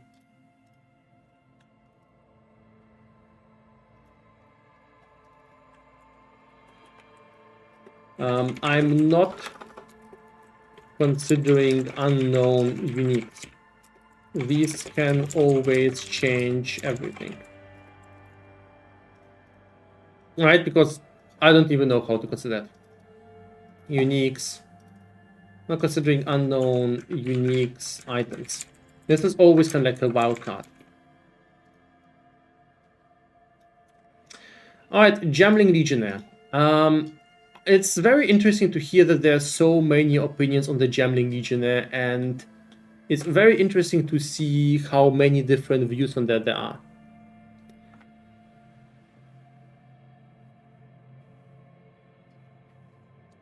So let's go through the notes first. There's 10% quality of all skills. Now, I think this does not apply to your passive gems. It only applies to your active gems. Then we have implanted gems, which also gives you +1 to all levels. I think this is weaker than in PoE 1 because we saw a lot more access to plus gem levels on the tree, on the support gems, on items. I think access to plus gems is actually easier in PoE 2. So it is good to all skills, not, yeah. But it doesn't really matter because passive gems don't have levels. So only your active gems have levels. I don't think if it affects, like, you know, ascendancy or weapon skills, but the Legionnaire doesn't have those anyway.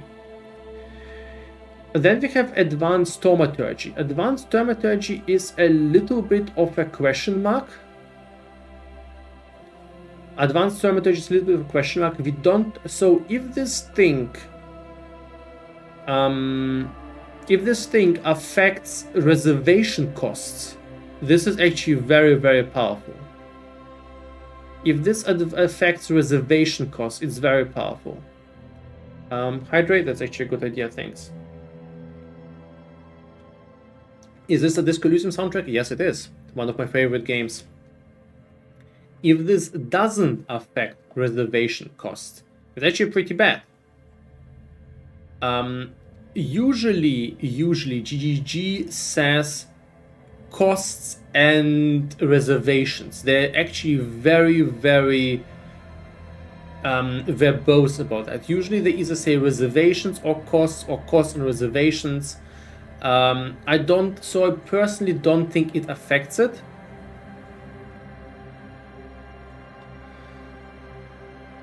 But yeah, I don't think this note is good. Then there is grants 3 additional skill slots. Now this is access to 5 and 6. This by itself is probably not the most insane thing. Maybe it's useful, but kind of take advantage of that. You either need a lot of spirit or a lot of like niche use cases. Right now, I don't actually see 4 being very useful. It's like one of those things that will probably become a lot more useful as you progress further in the game. What it might be good for is kind of having a whole second weapon set for some other situation. Like 4 will probably allow you to go for a complete clear set and a complete like bossing set because you have so many gems. I'm honestly not quite certain what to think about 4. But this doesn't really matter because we only will pick 4 if we go for 5 or 6. So then there's 5. I personally think 5 has the potential to be one of the highest value nodes on all ascendancies. I think it's one of the hardest hitting nodes that all ascendancies have. Now this is a big question mark there. We've seen every single support gem can only exist once on a normal character. This allows you to basically have, let's say if you go for a grenadier, you can have like 2 multiple projectiles on different skills. If you're gonna go for, you know, any sort of utility setups, you can have like empowered damage in multiple skills. If you go for combo setups, you can have multiple hourglasses or you can have multiple reduced cooldowns. Basically, this allows you to use the strongest gems multiple times. I think it's incredibly good, assuming you use multiple attacks. So I think it's very, very great for something like Grenadiers that will be basically comboing a lot of classes, a lot of things, but at the same time, I'm not sure if it's 2-node good. So I'm not sure if it's quite as good if you go 4 plus 5. And then you have this other direction, 4+6. 4+6 is weird, honestly, it's weird. So due to 4, you have 12. So you have 12. You have 12 basically sockets, right? Maybe something else from some skills. Then every socket has at most 5 gems, but it's going to be hard to kind of get 5 support gems on each of them. But still, let's count this 5. So you'll be overall having 60 support gems in total, like in the absolute end game. Just going to try to like overcount the numbers. And assuming you have like equal pairs of 4, 4, 4, that means you'll be getting like you'll be getting 15 max resist. You'll be getting 50 max resist, but it's very unlikely to work like that. Most likely you'll be getting probably more green gems there because you're going for a grenadier, or you'll be trying to max out one more.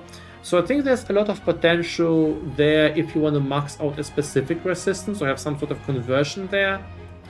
In general, it's kind of very gimmicky. I think it might be powerful in the specific builds. You might actually use it to get specific max resist that you couldn't get anything. Maybe when Righteous Fire is online, you could use it. But I'm not a huge fan of this, especially at the start. And then we have 7 and 8. Actually, 7 and 8, in my opinion, are pretty damn good. Attribute requirements of gems can be satisfied by your highest attribute. I think this is incredibly good, but ironically, maybe not if you're gonna go for the default legionnaire play. I think this kind of becomes incredibly good if you go for the Titan node that allows you to go with 2 weapons. So if you go for 2 two-handed weapons, I think this is insane, because it solves your attribute problems, which you have a lot of. And then since you'll be having a lot of strengths anyway, since you'll be only using two-handed maces, so if you're gonna go that, you're gonna be using two-handed maces. Simply because there's no other two-handed weapon that you can use at the same time. You will be getting a lot of life from it. I think there's a lot of value there. I think 1, 2 is really good, and then either 4 and 5 is really good, or 7 or an 8 is really good. You can go Might of Romet and stack that. Yeah, you can also stack, like, if you're gonna go stack intelligence or stack, dexterity, but the thing is, it's just inherent values. So strength and intelligence are probably the best things there. Strength gives you 2 life per node, per strength. With this, it would be 4 life. So like 10 strength gives you 40 life. That's insane, right? This is really, really insane. Or 10 mana gives you 10 intelligence gives you 40 mana.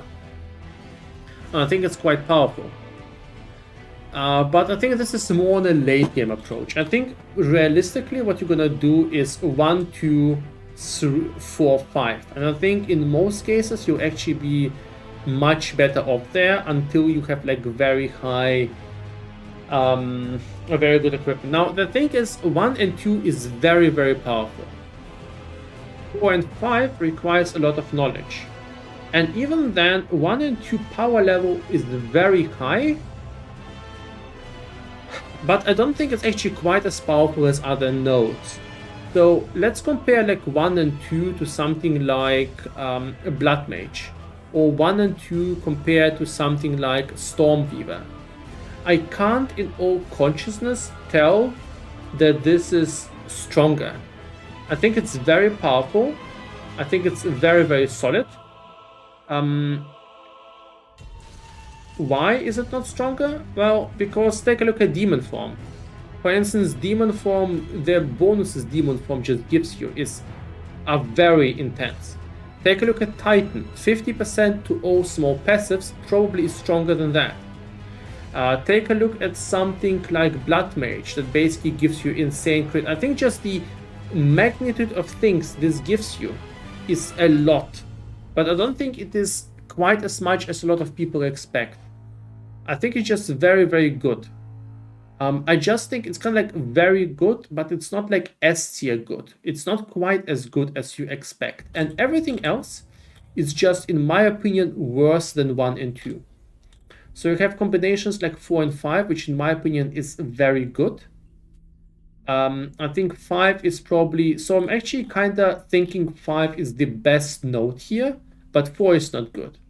So if we could take like 1, 2, 5, and 8, I would say this is easily an S tier class. Best ascendancy for stacking builds. You know what the problem is? Guys, you haven't played the game. You haven't beaten any bosses. Don't talk about stacking builds. Stacking builds were always the kind of things that depend on game knowledge, unique, and so forth. It feels like you are sitting there with your, I don't know, not even with your Wanderlust boots, and planning your pinnacle boss farming strategy there. It's a very high risk decision. I think one needs to kind of be realistic there. Is 1 and 2 good? Yes. Can you securely start 1 and 2? Yes. Is 4 and 5 good? Yes. We know 5 is good. 5 will be guaranteed good. Are these combinations, is this probably the best starting combination? Also yes. I think 1, 2, 4, 5 is the safest combination to start with on Gemling Legionnaire. Is it quite as strong as the other classes? No. Just know it's a very great all-rounder. I can start minion there, no questions there, it's really good. But is this an S tier combination? No. So the problem with Gemling Legionnaire is it's kinda not great when it comes to clarity. Gemling Legionnaire depends on you being great on the game. And I'm pretty sure we are all amazing at the game by seeing the same trailer 20 times. But it's not quite as good.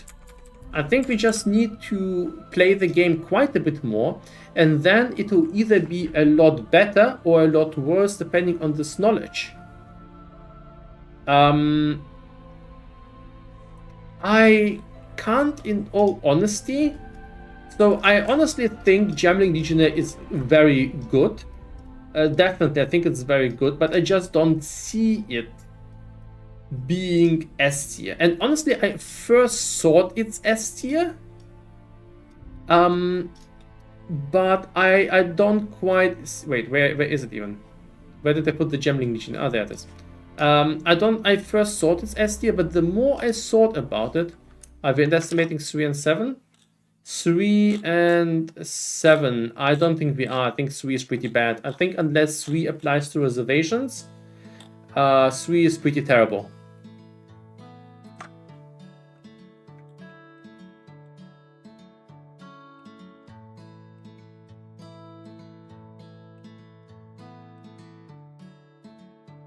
%% quality only supports. No, 10% quality is everything. And we've seen quality is actually pretty good. Quality seems to be a very powerful stat, and actually quality will go kind of over cap. So the usual quality cap is 20, and quality is actually usually very, very powerful. I also just want to tell you, I believe Gemling Legionnaire kind of has a golden moment. I think Gemling Legionnaire is weaker at the start and weaker at the end. I think kind of in the middle it will be amazing. Because Gemling Legionnaire probably is very, very good once you have your gem set up and you actually know enough to know what kind of gem you want to use twice. I'm kind of split there. I don't know if I can put it, in all honesty, higher than, let's say, Witch Hunter. But I kind of... The thing is, Witch Hunt is so much safer. And in many ways, I think Witch Hunt is so much stronger. I don't think it's a safe starter. I do think it belongs here. I don't think it's bad, but I don't think it's amazing.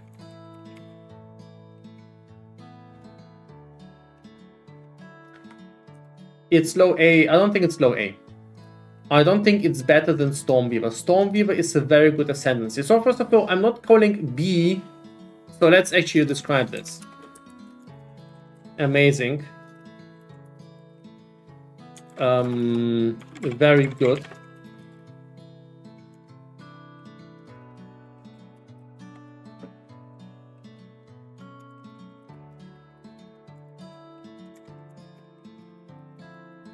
Let's put it, I think the problem is that A and B are both still good. I don't want to call B bad. B is not mid. Mid kind of sounds like this insult today. B is still, let's put it this way. Let's call this really God tier. God tier. Or broken. You know, this is the thing, because amazing, B is really very good. C is, in my opinion, or you know, let's go with solid. Very solid. C is lightly solid. D is bad. E is... Alright, so,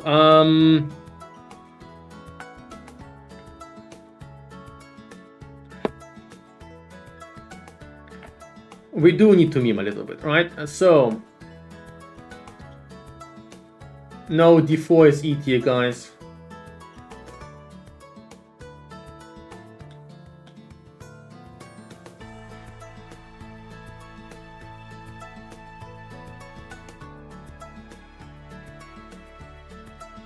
Alright, let's go with the next two. Now, I also really want, you know, I really don't want to do this claim that B is a bad path. I think if you start Stormweaver, you're actually starting out very, very strong. So what's the next one? Is the next one Chonk or Invoker? Invoker is the next one. So first of all, I'm gonna start Invoker. And I honestly, right away, think it's an S tier class. This is just something I can tell outright because I've been thinking about it a lot. And I'm actually very fortunate about that because I wanted to go Monk before I actually knew all the new nodes.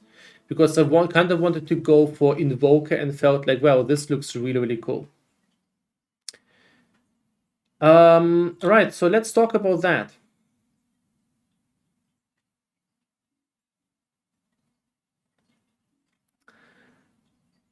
Let's start with 1 and 2.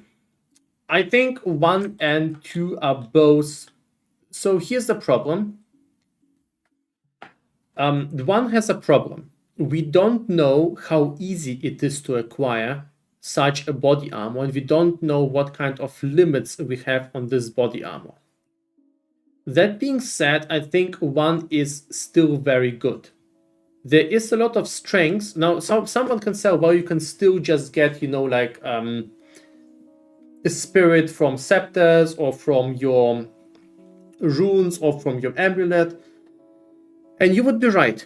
But this basically allows you to free up a lot of suffixes or prefixes, whatever spirit is. I would assume it's prefix. It reduces the pressure on your gear a lot and allows you to use whatever. One of the strengths of 1 is that it can be used with anything. You can use it with a spellcaster, you can use it with whatever you want. And assuming, let's go with like a assumption that you can have like a, I don't know, 900 evasion on your body armor, and I don't know, you can have like 200 energy shields. That doesn't sound like very high numbers. Those are pretty conservative numbers. I think it's way higher than that. Even it's like these numbers, you will still be making quite a bit of spirit from that. So with these numbers, you would be still making around 100 extra spirit, which basically means you could reserve another custom freeze or custom crit or archmage or whatever you want. And I assume you can actually go way higher than that. So this thing could even double your spirit. I don't think it will, at least not in the early game. I mean, this is kind of the big disadvantage of this node. It's kind of very bad during the campaign. But I think the late game potential of this node is amazing. Then we get to 2. And 2 is one of my favorite nodes I've seen overall. And I think it's amazing. It's really, really, really amazing.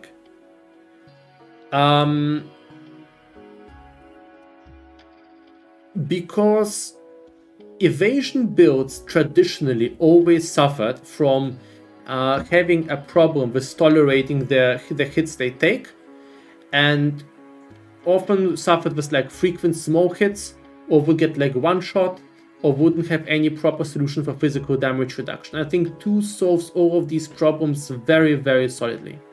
On top of that, I could actually assume that the way it works is it actually more positive than 40%.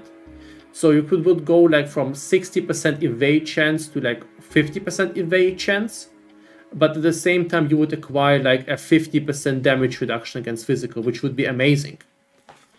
So I don't really know exactly how it works, so there is certainly some insecurity from how it works, but even the worst interpretation, you know, having like 60% evasion chance and 0% physical reduction is worse than having like 40% physical, 40% evasion chance and 40% physical reduction. I think 2 is actually really, really powerful, and I think embracing 2 is awesome. Furthermore, with going like 1, you could like completely skip the energy shield part, completely go full evasion, having full evasion gear everywhere, and just go for evasion and kind of armor, pseudo armor, right? So I think 2 basically is like a, yeah, I think 2 makes Monk very, very tanky that he usually isn't, and that is amazing, right? Then we have 3, and 3 is weird. I really can't tell more about 3.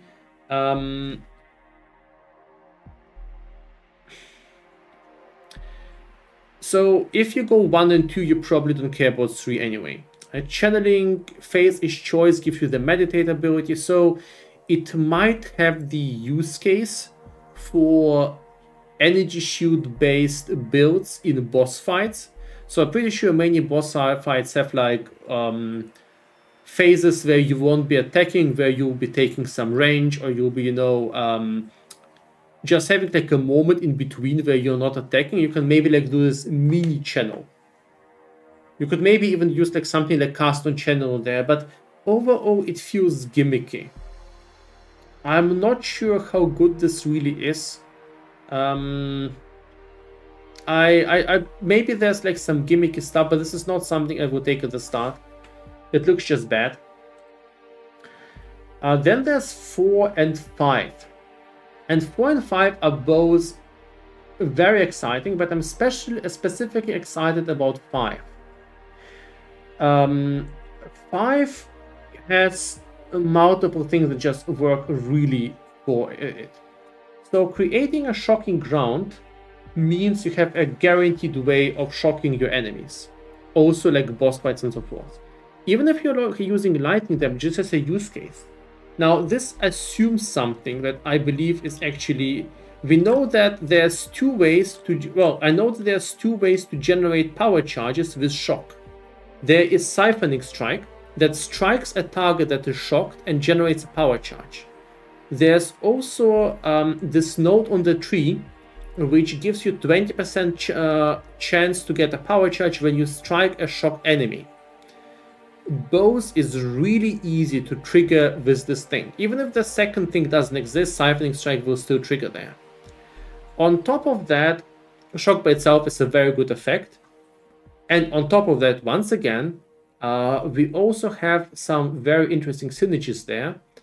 There is this Eye of Winter spell that has, you know, Eye of Winter from PvE1, this weird thing that's kind of like the winter bow, like the frozen orb from Diablo 2, that flies in front, shoots out some projectiles, and then explodes in projectiles.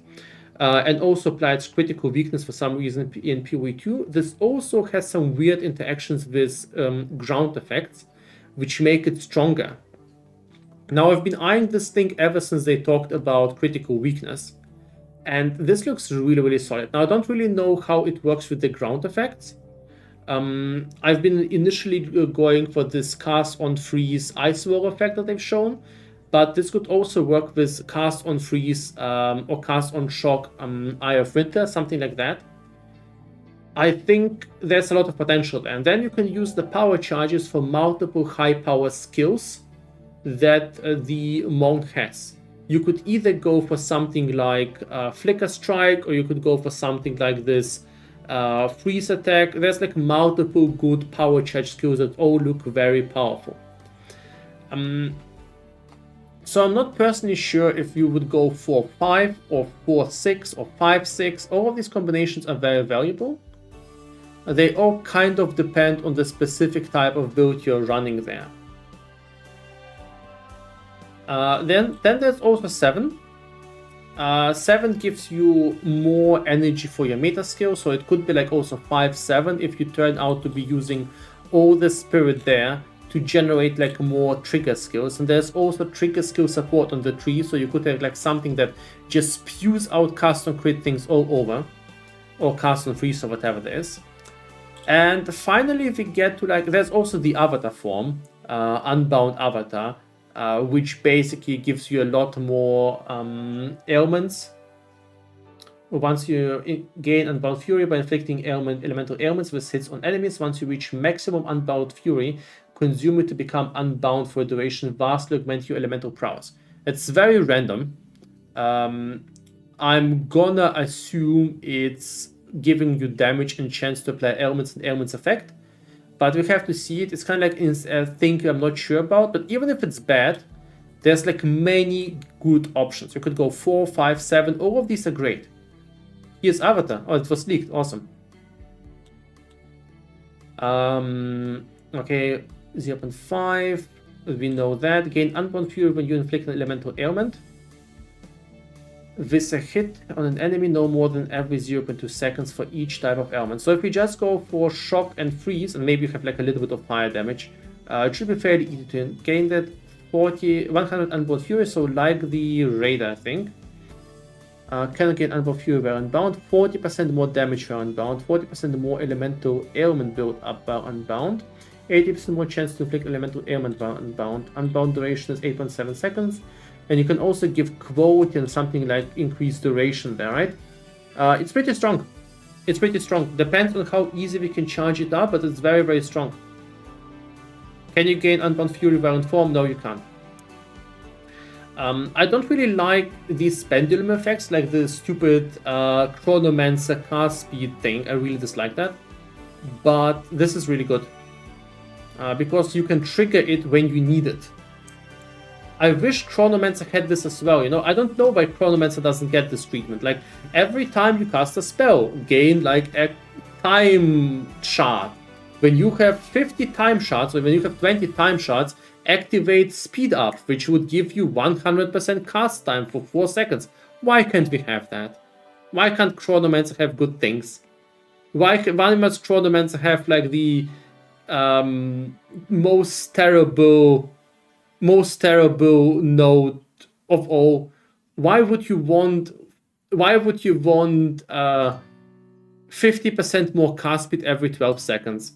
I guarantee you this thing will trigger during the invulnerability phase of the monsters, or when you are going between packs. It's a very poor node. It's gonna feel terrible.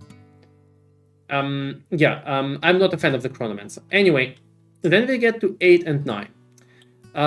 8 is... I'm not a huge fan of 8. So, I like 9. 9 sounds really cool. I'm not a huge fan of 8. 8, we've seen it's fairly easy to gain elemental penetration on the tree, and this should allow you to basically ignore elemental resistance fairly easily in general. And 8 only triggers with critical hits, so 8 is basically something you just get if you have a lot of crit and then go 9. I think 9 will be good once you have a lot of crit, and then you can go like 1, 2, 8, 9. I think 1, 2, 8, 9 might work, but I think at the beginning it's just not very good. So you just need to kind of stack up a bunch of stuff in order for this to be very solid. Now I might be wrong there. I'm personally not counting on 8, 9 because I just don't want to do the sort of I need to do crits to even trigger that. So I'm mostly counting with 1, 2, and probably 5, 6. 1, 2, 5, 6 is probably going to be my pass, but I can definitely see other things. Also, someone said they don't understand 7. So the way that cast on crit or cast while channeling or cast on freeze works right now is every time. So cast on crit, for instance, is no longer a support. It's now a spirit gem. So it reserves a part of your spirit and it gains energy. It requires a certain amount of energy to trigger the skills it has linked to it. So if you link it to, let's say, Firestorm, you need to collect a certain amount of energy and then it will automatically cast Firestorm without you having any sort of cast animation. So 7 allows you to increase the energy gain on your meta skills. There's also more support for that on the tree, so there's some support on that on the tree, so you could make the build up of energy even higher. So in many, I think there's definitely a lot of use cases there. What I like about this class is that you could go both the spell route, the melee route, you can go the elemental pass, you can go the trigger pass. There's a lot of things to play around with. 1 and 2 for me seems like an amazing defensive package with a lot of utility. 2 solves the biggest problem evasion builds have, while also providing you with amazing defenses later on in a game where you can't really die unless you want to rip your map. Maybe if you have like amazing defense, you can drop 2. Maybe you can just go 1, I don't know, 1, 4, 8, 9. If 6 is bad, you can go and you have like Eye of Winter, and this is your focus. You can go 1, 2, 4, 5. If you have like amazing crit chance, you could go 1, 2, 8, 9. There's certainly a lot of different play options here. And it seems there's a lot of safe choices. But most importantly to me, and I think this is why I want to highlight this is so strong, is 1 and 2. I think 1 and 2 is incredibly good. It kind of provides you with this full kit. It's defenses, it's spirit. And those are the 2 things you really want kind of to build everything around that. It's basically the oven in which you cook your proper build. It's not gimmicky, there's no like big chance there, you just need a proper body armor that should be reasonably good to craft, even if it's like nothing special there. I think you can just use a few essences or buy it of the mark and you'll be totally fine. I think that's very, very easy to create at least something solid there. Not something amazing, but something solid. And then you'll be having a good amount of spirit, you'll be having good defenses, and you have several good damage nodes to play around. I think I see a lot of people not telling 2, and I think this is a huge mistake. I think 2 is amazing. I think you guys should honestly always take 2. If you're gonna go 1, always take 2. 2 basically turbocharges your defenses. I expect you to become like double or triple or as tanky in melee, and you'll be in melee pretty much most of the time. So I think you pretty much always want to take 2. However, I don't think you need to take 2 first, because I think you actually need a little bit of spirit to take advantage of 2. So I think the way you probably want to level is go 5, 6, 1, 2. I think this is the approach, because 2 becomes... If you played PoE 1, you know there is this point where you enter red maps and you suddenly feel like you become made out of paper. Everything starts destroying you, monsters hurt like crazy. I kind of expect that that you will need 2 the latest, because you will basically, at this point, you definitely will be fighting very dangerous enemies. You have your evasion set up, you have like enough evasion on your tree, you have proper gear, and then, excuse me, 1 and 2 will be full potential there.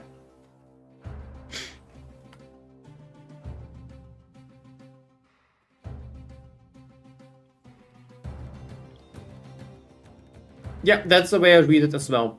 I think 2 will basically provide you most likely the same amount of physical damage reduction as it provides evasion. Either that or it kind of converts evasion into armor, but I don't think this is how it works. I expect it to provide the same amount of evasion as it gives. Physical resistance it gives evasion. So if you have like something like a 60% evasion, then you take 40% away from that. So it's gonna be minus 24. So you have something like 36% evasion and 36% physical defenses. This is very, very good.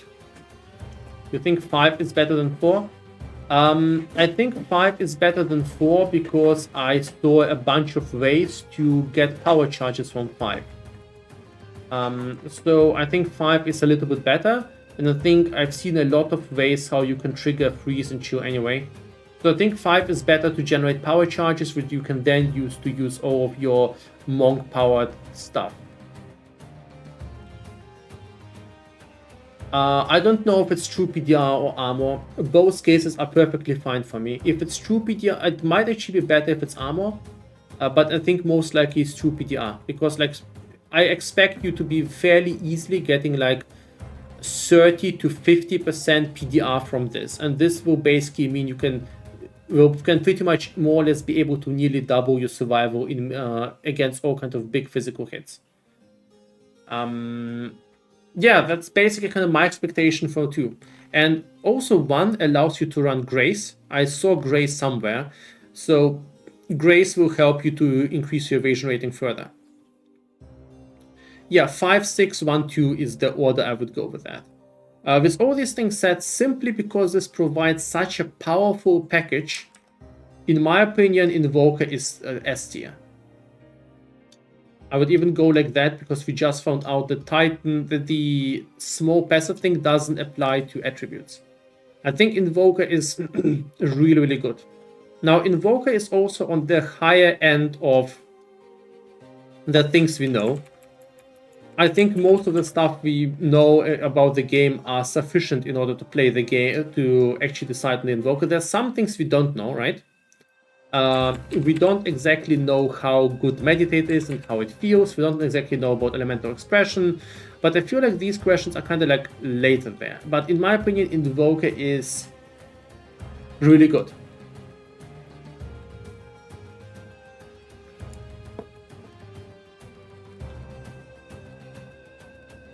Let's actually rename it a little bit. Potentially solid. I think it's potentially solid because I just can't tell if it's good or not. Alright, just 1 class left.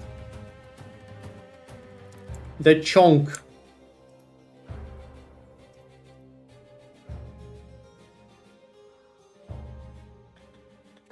The Chonk is tricky.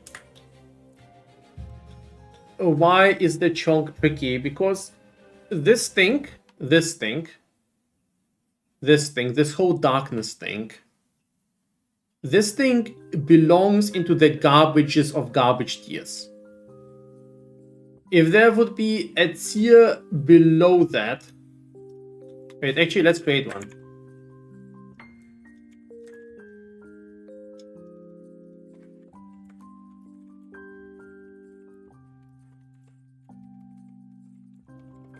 Right?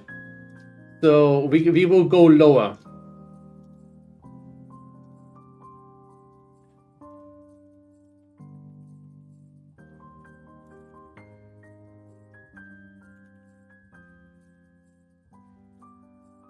We will go lower there.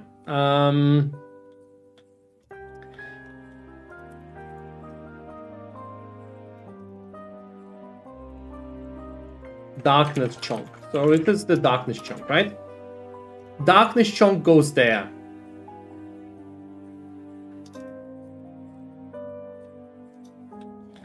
No question asked. If you take darkness, at least from what we know, maybe there's something we don't know. But once again, we are judging things based on what we know. We're not judging it based on what we don't know. Maybe there's like 20 trees on the 20 points on the tree that gives like 500 darkness. I don't think so, but who knows, right? I don't think that darkness is good. I think darkness is actually by far the most garbage mechanic I've seen. Okay, let's talk about it. So first of all, you lose all your spirit. So you lose all your ability to run Grace, Archmage, all kinds of triggers. Anything cool is basically no longer runnable, right? So it's really, really bad. You really want your darkness, right? But this is an ascendancy point. So what do you get for that? You get darkness for that, and you get 600 darkness at level 100. So when you take damage, instead of taking damage, you will reserve darkness. Now, it tells per point for each life or energy shield lost to damage, reserve 1 darkness instead if possible.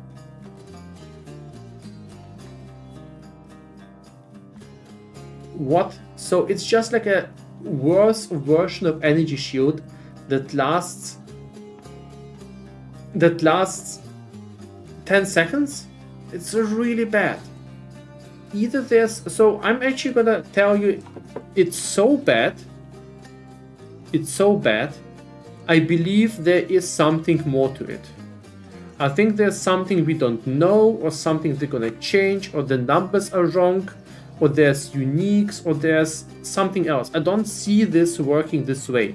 It just feels like we are missing knowledge. Maybe there was like new nodes that are kind of get unveiled if you skill this. Maybe the passive tree gets changed. You know, maybe you get like some new cool things on the passive tree that scales darkness. There might be more things to that. But once again, we only judge based on things we know. There's no indication that this is better. And if I'm not going to rely my early access start on the biggest portion of copium that also removes my spirit. It's a terrible system, and if it's just that. And yes, you could technically go the mind over matter route in order to get 30 damage as extra chaos for 2 nodes. No, this whole copium about mind over matter is hilarious, because the same class gives you 20% damage with 1 node without removing your spirit, or gives you Waking Dream, which is into the breach, which gives you a ton of damage if you use it correctly. Alright, so we're gonna forget about these nodes for now. Maybe there's something we know, maybe there's something we don't know, but until further confirmed, Darkness Chong is banned to the Diablo Immortal tier, where it will stay until we know more.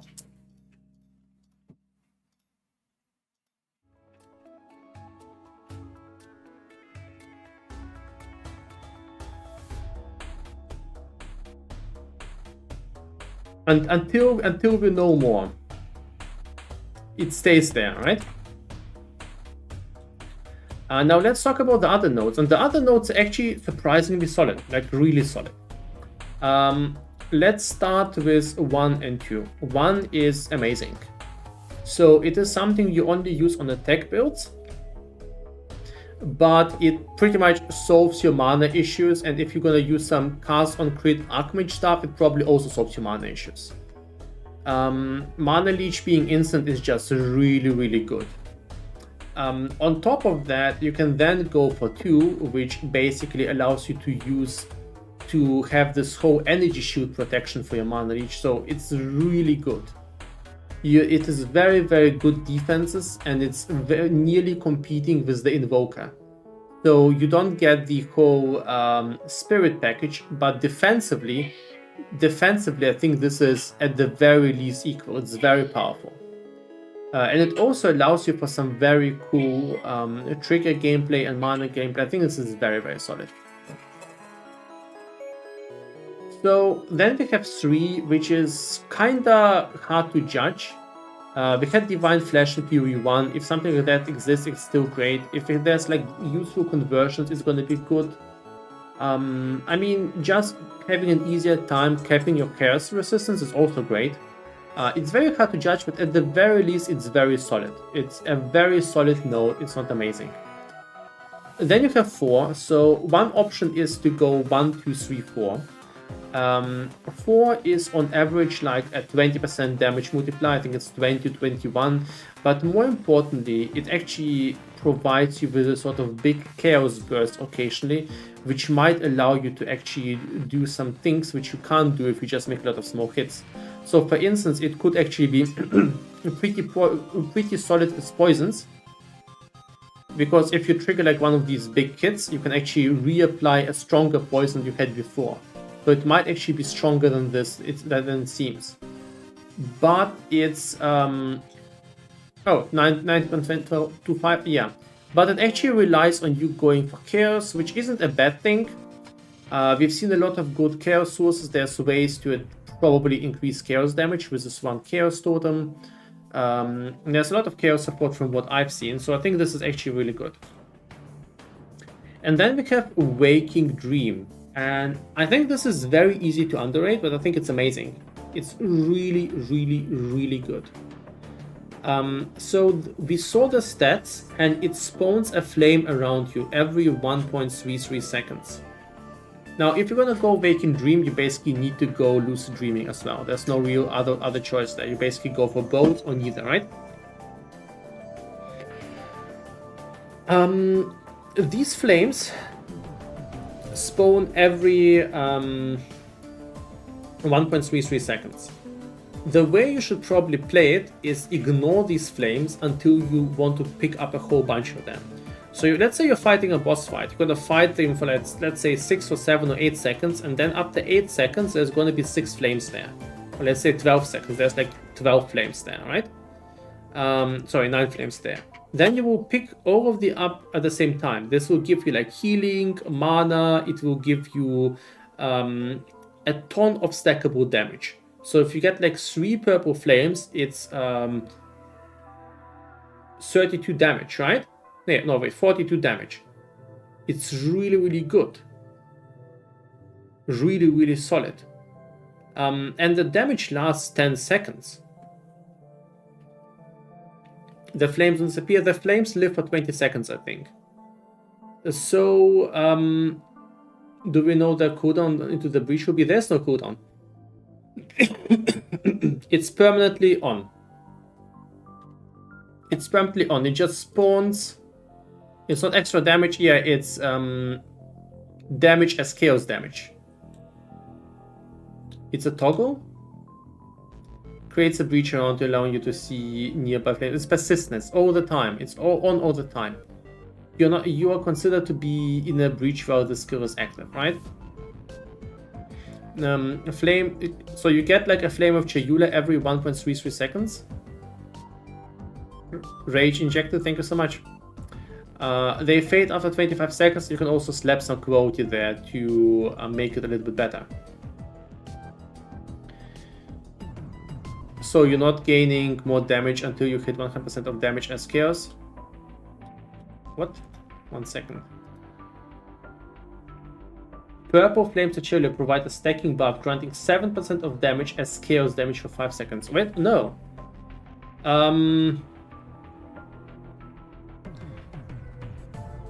So it takes all of the damage you have initially, and part of it.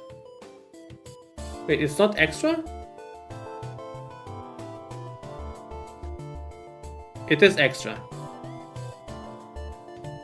It is extra. Unless I'm really wrong about that. I might be, but yeah, it is extra. It's exactly the same thing. Added cold damage. Attacks gain 25% of damage as cold damage. So it will be adding 25% damage on top. It's not conversion, it's extra.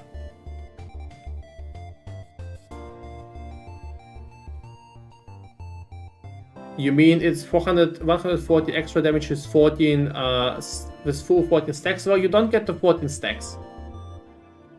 I think they said somewhere it's max 10 stacks, but you first need like 10 flames. The flames live for 25 seconds. and you will rarely get to this amount of flames, right?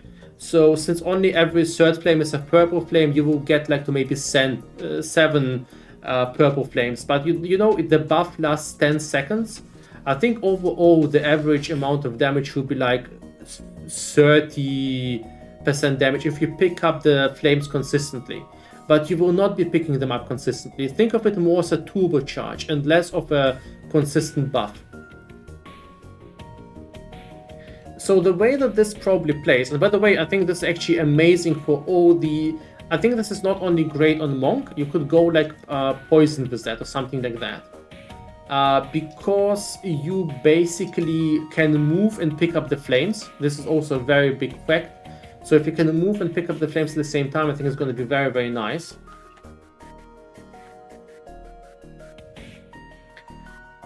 You basically, so this also has the huge advantage if you run out of flasks or run out of mana and flasks, you can pick up the flames and the flames will heal you. So it kind of provides you an alternative recovery option as well.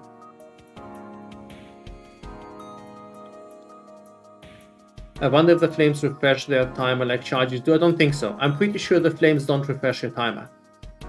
I think it works like conversion till you hit 100 and after. No, I don't think so. At least.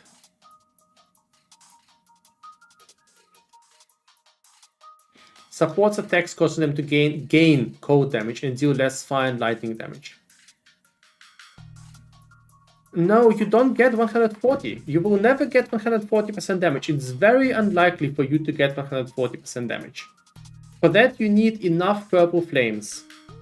So look, a purple flame spawns like every 4 seconds, right? Flames live 25 seconds. So most likely, unless you're willing to wait like a whole bunch of time to get the perfect flame combination, you will get, let's say, 6 or 7 flames at the same time, purple ones. So it might end up with like being 100% damage. Wait, it refreshes? Can you well, if it refreshes, it's actually way more strong, but I really don't think that.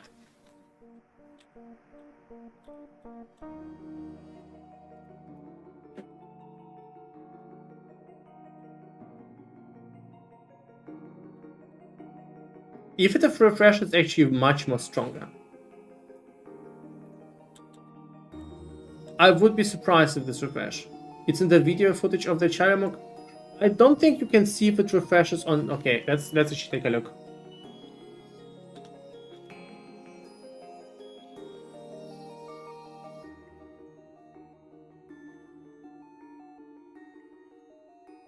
We are not going to spoil the plot too much here. They can only be found from... But that's not all. We still have the progression system. Defeating Zesht will give more which above certain thresholds. Zesht can only earn more points. You will need to defeat Zesht at a higher difficulty, and some rewards from Zesht can only be found by increasing the difficulty of the Twisted Domain above certain thresholds. Defeating Zesht at difficulty 4 will be a challenge indeed, but there are many more threats can only be found by increasing the difficulty of the Twisted Domain above certain rewards. In order to get from class points, you will need to and inflict you with a mysterious debuff. In order you have 1 stacks now, right? To earn more points, you will need to defeat Zesht at a higher difficulty, and some rewards from 1 stack. Zesht can only be found by... He's nearly done. He now picks up 2 stacks. 2. So he should be at... Increasing... Look, it's not... No, he didn't refresh it. 1 expired and 1... Wait. Here, 0. And then he picks 1. He should be at... No, it didn't refresh. If it would refresh, it would be at 2 stacks now. Every stack has their own duration. See the difficulty of the Twisted...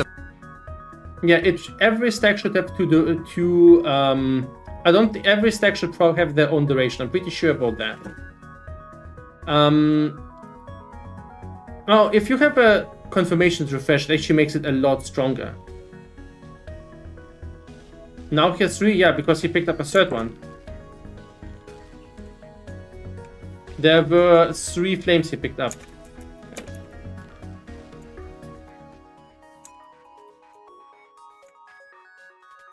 Had like 4 seconds, went to 10. No, he didn't. Come on, guys. That's not what happened. He has 0 seconds remaining. Now he picked up 2 flames, 1 expired, and he has 2 new ones. Wait, where's the third one? Where did he get the third stack from? Two stacks. Did he accidentally pick one up? Do we not see one?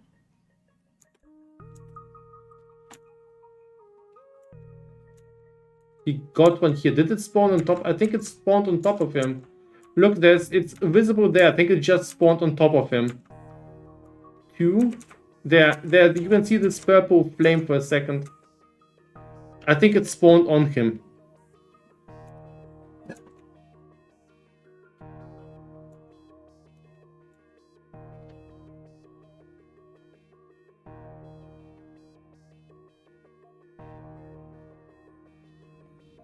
It should be early in the footage. Let's take a look at that.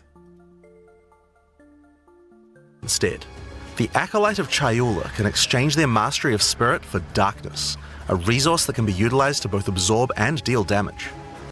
A resource to increase the difficulty of gameplay. The Shroud of Darkness will protect you from all damage incoming, but if you take Grasp of the Void, you will deal extra chaos damage from all the darkness you have. Their Dark Pact offers greatly increased resistances to chaos damage and can allow their mana leech to not only happen instantly, but apply to their energy shield as well. Another node you can take is Waking Dream, which allows you to see into the domain of the Breach Demons. Yeah, I can't really see anything here.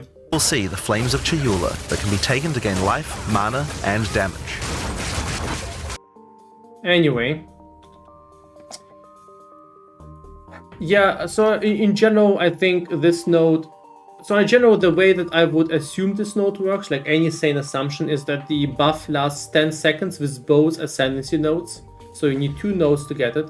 The buff lasts 10 seconds, and if you get this buff, it will grant you 10 second long 40% of all your non-converted damage as extra chaos damage. This is the way I understand this node. This is the way most extra damage things seem to work here.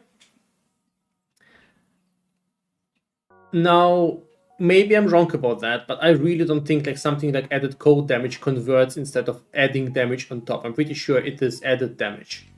I mean, the node itself, the gem itself is called added damage. So, from my understanding, it will provide you with a sizable chunk of damage. Now, I don't think you can expect having more than 4, sometimes 5 flames at the same time. Even if it's 5 lamps higher on the 100% as extra, that's... Oh, come on, guys. You can't count the high rolls on the 170 plus 5 flames. It's very exceptional in terms of how... Let's be like realistic. Let's like look at the thing statistically. What we can expect. I think in longer boss fights, you can expect that you'll be occasionally grabbing like some nearby flames. You'll be getting like 3-4 flames, so you'll be very happy with that because it's like 60% extra damage. You heal up life and mana this way. I think the node is excellent. I think you can expect it to give you occasional bursts, 10-second bursts, of like 40% extra damage. I think it's really, really good. I think it's totally solid. And at the same time, you can still have like, either you could go for these two and then go for the mana leech approach, or you can go for Waking Dream, maximum chaos with mana leech, or you can go mana leech, instant cannot recharge, and both reality rending. There's like multiple things that are very, very powerful. You can go for both breach nodes, reality rending, mana leech. Or if you don't care about the mana leech, you could go like Waking Dream, Lucid Dreaming, Reality Rending, and Childless Gift. There's a lot of good combinations with 1, 2, 3, 4, 5, 6. Basically, the only thing I really want to tell, if you take 5, always go 6. Never go 5 without 6. I don't think 5 without 6 is worth it, because 6 doubles both the duration and the magnitude. That means it's basically you're quadrupling its power. It's very, very powerful. Never go 6 without 5. Sorry, never go 5 without 6. It's not worth going just 5. 4 is just a very solid damage node, but it should be said that the way that the whole thing stacks, it is not a true more multiplier. So if you have 5 and 6 already, 4 doesn't provide a more multiplier. So it's more like an extra damage thing there. So I would probably not go 4, 5, 6. I would probably go either 5, 6, 1, 2, or 5, 6, maybe 3, 4, but I don't like going 5, 6, 4. Or 1, 2, 5, 6, something like that. You can also go 1, 2, 3, 4. But yeah, I think if you go 5, always go 6. This is kind of like the base rule. Overall, I think this is actually very powerful. 8-9 looks like a trap. Oh yeah, 8-9, we actually have put this into a special tier. So if you go like darkness, you go to the F tier.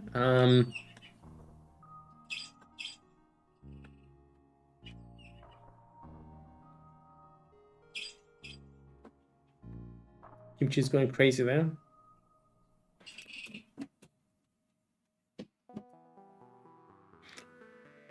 Alright, so it's kind of hard to judge that. I honestly think Chonk is kind of B to A tier.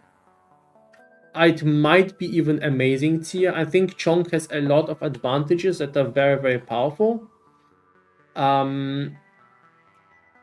I'm not sure if it really is worse than the Stormweaver set. The Stormweaver looks very, very good, but my problem with Stormweaver is I don't think I think people are a little bit too optimistic about a lot of things than we're not certain about. The big advantage of Chonk is that it's at the very least very solid. We know pretty much all we need to know about that. So there might be more to it, but I think so it might actually be better than we expected, because we expect darkness to be trash, but maybe it's not, maybe it's actually quite good. You can read this as potential to be better. Let's rename it. I think let's rename it from clarity to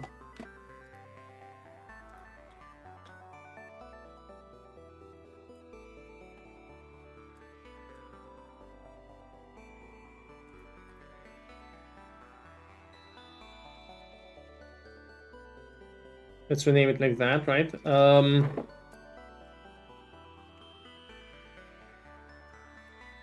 Chance to be higher tier. High chance of being higher tier. Mid chance of being higher tier. So I'm always doing pessimistic evaluation. And then low chance of being higher tier.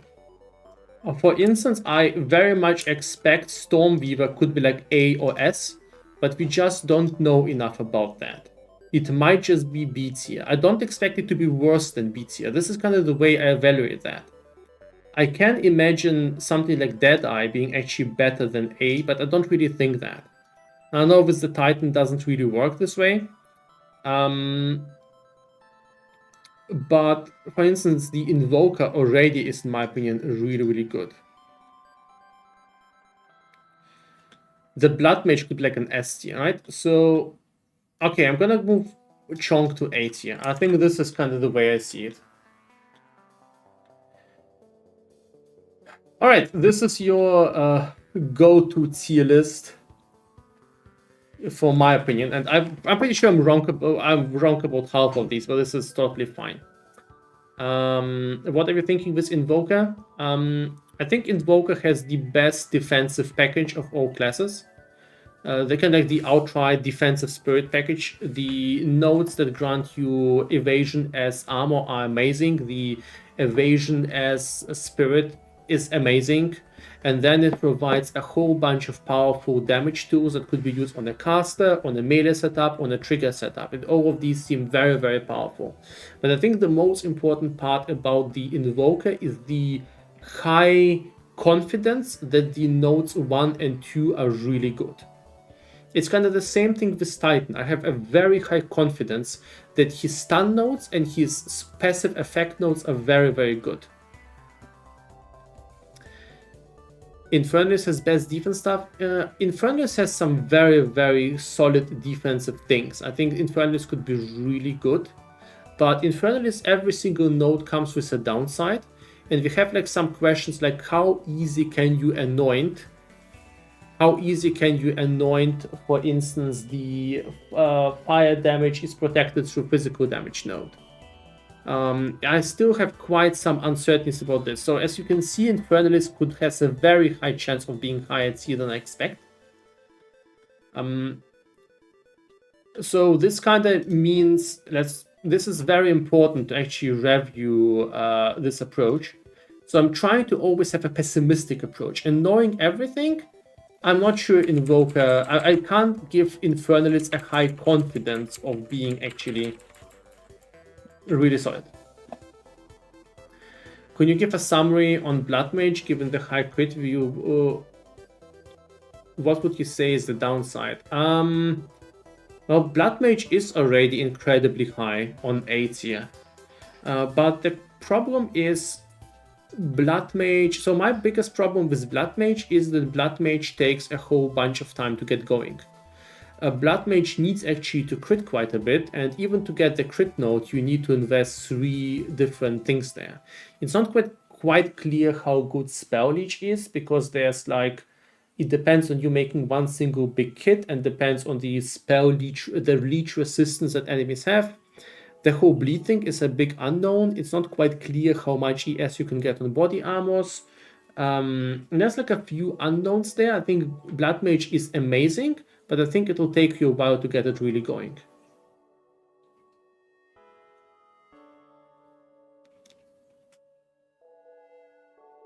I have a counterpoint for Chronomancer. Recoup gets better the more you have of it. He stays at prison. If bosses are forced to try drain, and there's a chance Chrono gets static amount of recovery. Okay, I agree that you're right there, but I would like to remind you that we are these guys who haven't found their Wanderlust yet, and I'm not going to take stays at prison as an example. Because I am 90% sure I'll die 100 times through the campaign, and I'm gonna go on the tangent and say the majority of the Twitch chat will have the same issues. So I don't think we can just expect to be very easily accessing these tools. And still, if you have to go 2 ascendancy nodes and also get this stasis prism to get your recoup going, that's going to be quite a task. Is Deadeye only 8 tier for the additional projectile? No. Deadeye is 8 tier because of friendly charges and the additional projectile. I think the friendly charge branch is absolutely insane. Barrage and Rain of Arrows seems very, very powerful due to friendly charge scaling. I think friendly charges are really powerful, especially with Barrage. Let me quickly check this up.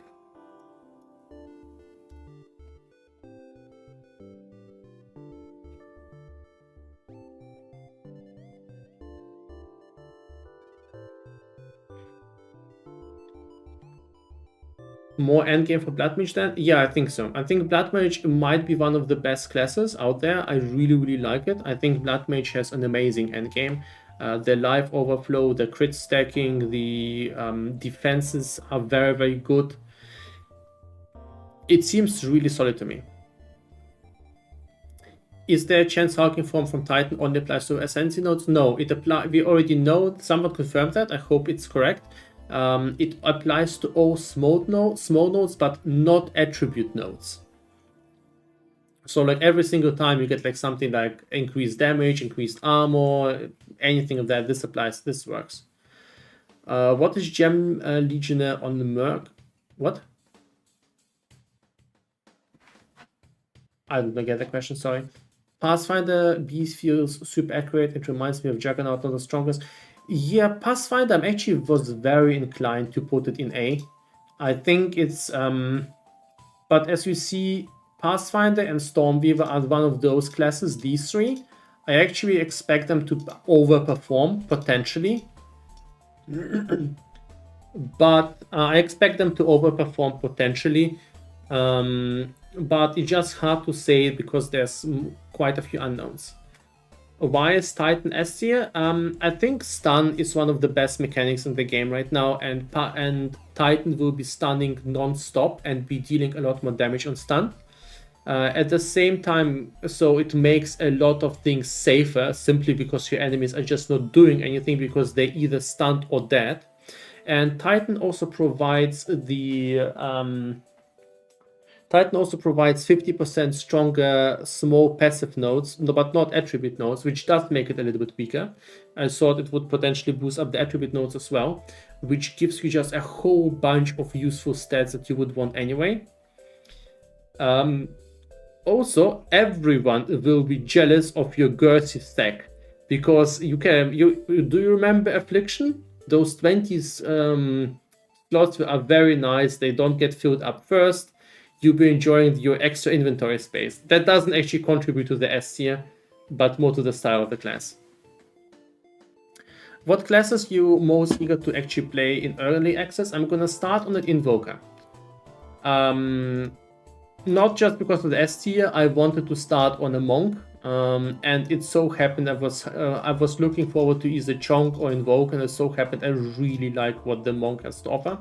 I think the Invoker is actually pretty damn broken. Then next I want to try out probably Gemling Legionnaire, and then I will probably try out the Blood Mage, or maybe Chronomancer if they would be buffed in between. What are you pairing on Invoker? I'm trying to think of a melee skill looking right now. I think multiple of the early game skills like Frost Wave or Glacial Cascade or the Lightning Strikes all look very solid.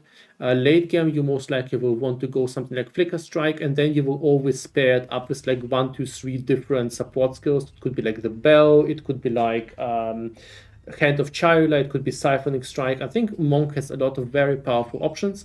We have to like play and see which feels good, and then you'll be using a whole bunch of different preservation skills in order to get either certain passives or in order to supercharge in order to get passives like Grace, or to get like triggers like Eye of Winter or Frostwall.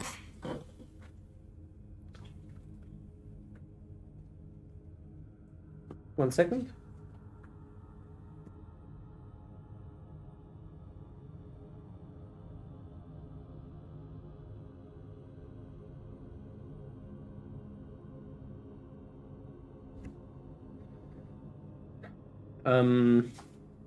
What kind of warrior needs a back? One that kills so many enemies that they drop a lot of loot.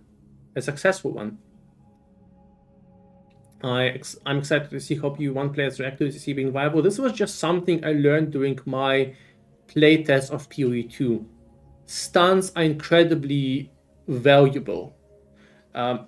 Enemies and especially bosses are just so deadly, and you really are glad if you have like this window to deal damage. And Titan, fortunately, also gets a lot of these windows, and these windows have 40% more damage. It kind of is both defensive and offensive at the same time. So I really, really like this approach. Titan fanny pack, yeah. But yeah, this is my personal approach there. Actually, let me improve this.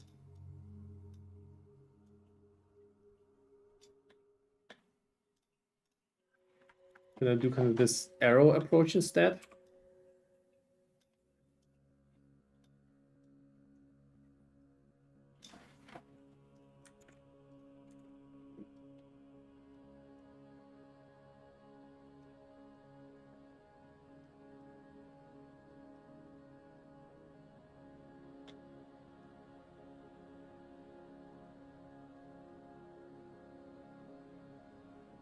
How Deadeye generate 20 charges for barrage rain of arrows? I've seen a few options that were out there. Sorry, I slightly forgot what those were. I think there was one with a mark, and I haven't really investigated the friendly child generation ever since, but I saw a few options on the trees. Skill seal is next. Not gonna go there. At least not yet. I think I need to actually play them. Flicker Strike, high crit, elemental expression, boom, yes. If you have high crit chance, I think you could go elemental expression, but I think elemental expression is actually one of those nodes that is not good early on. Yeah. Now I think this is pretty much all content. I do want to make this bigger because I do want to share this on Twitter or something.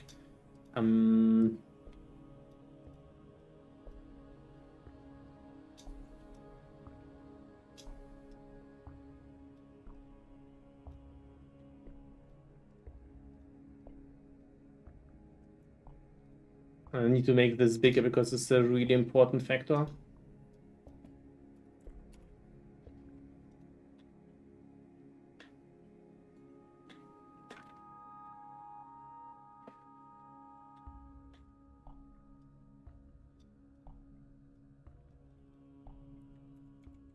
Confidence chart. I'm evaluating ascendancy pessimistically.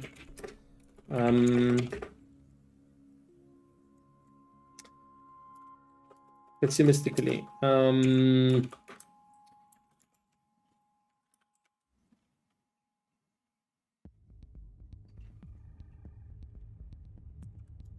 These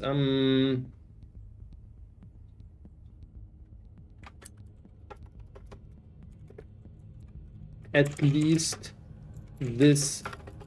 least acts here good. So I think this is the way to explain it, right?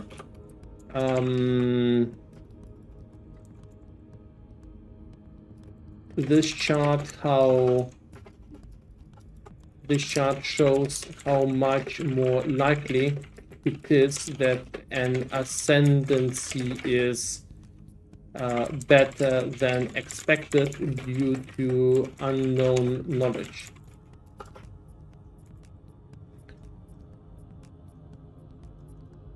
So for instance, that means Warbringer is very likely better than Seetsier, but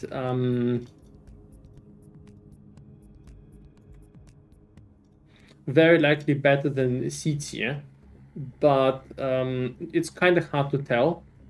But on the, for instance, on the Chronomancer, I would be pretty surprised if Chronomancer is better than D-tier. It might be, but it's a way lower chance of that. Okay, I'm feeling pretty good about that. I think Stormweaver is actually something that could be much better. Darkness Chunk missing on the left side. Yeah, I think Darkness Chunk also be, well, fine. Let's move them there as well. And kind of Darkness Chunk is somewhat of a meme there.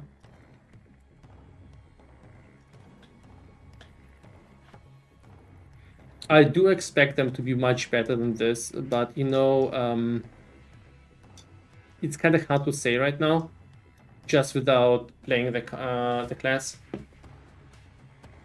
and without knowing everything.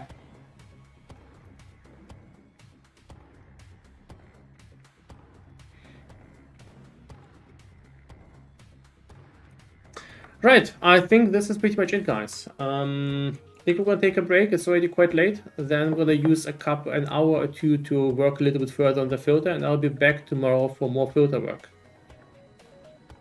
Invoker in S class and still has a chance of being a high class? Invoker? What? No, Titan you mean. Oh, sorry, Invoker. Well, yeah. What I mean, it could actually be better than expected. But, you know, this is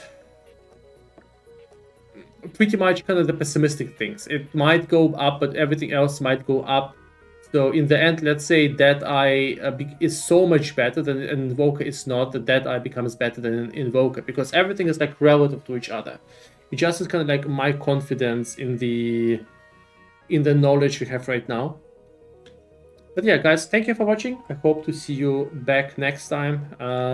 Yeah, I think it's been fun. Hope you enjoyed the breakdown. Thank you. See ya. Good night.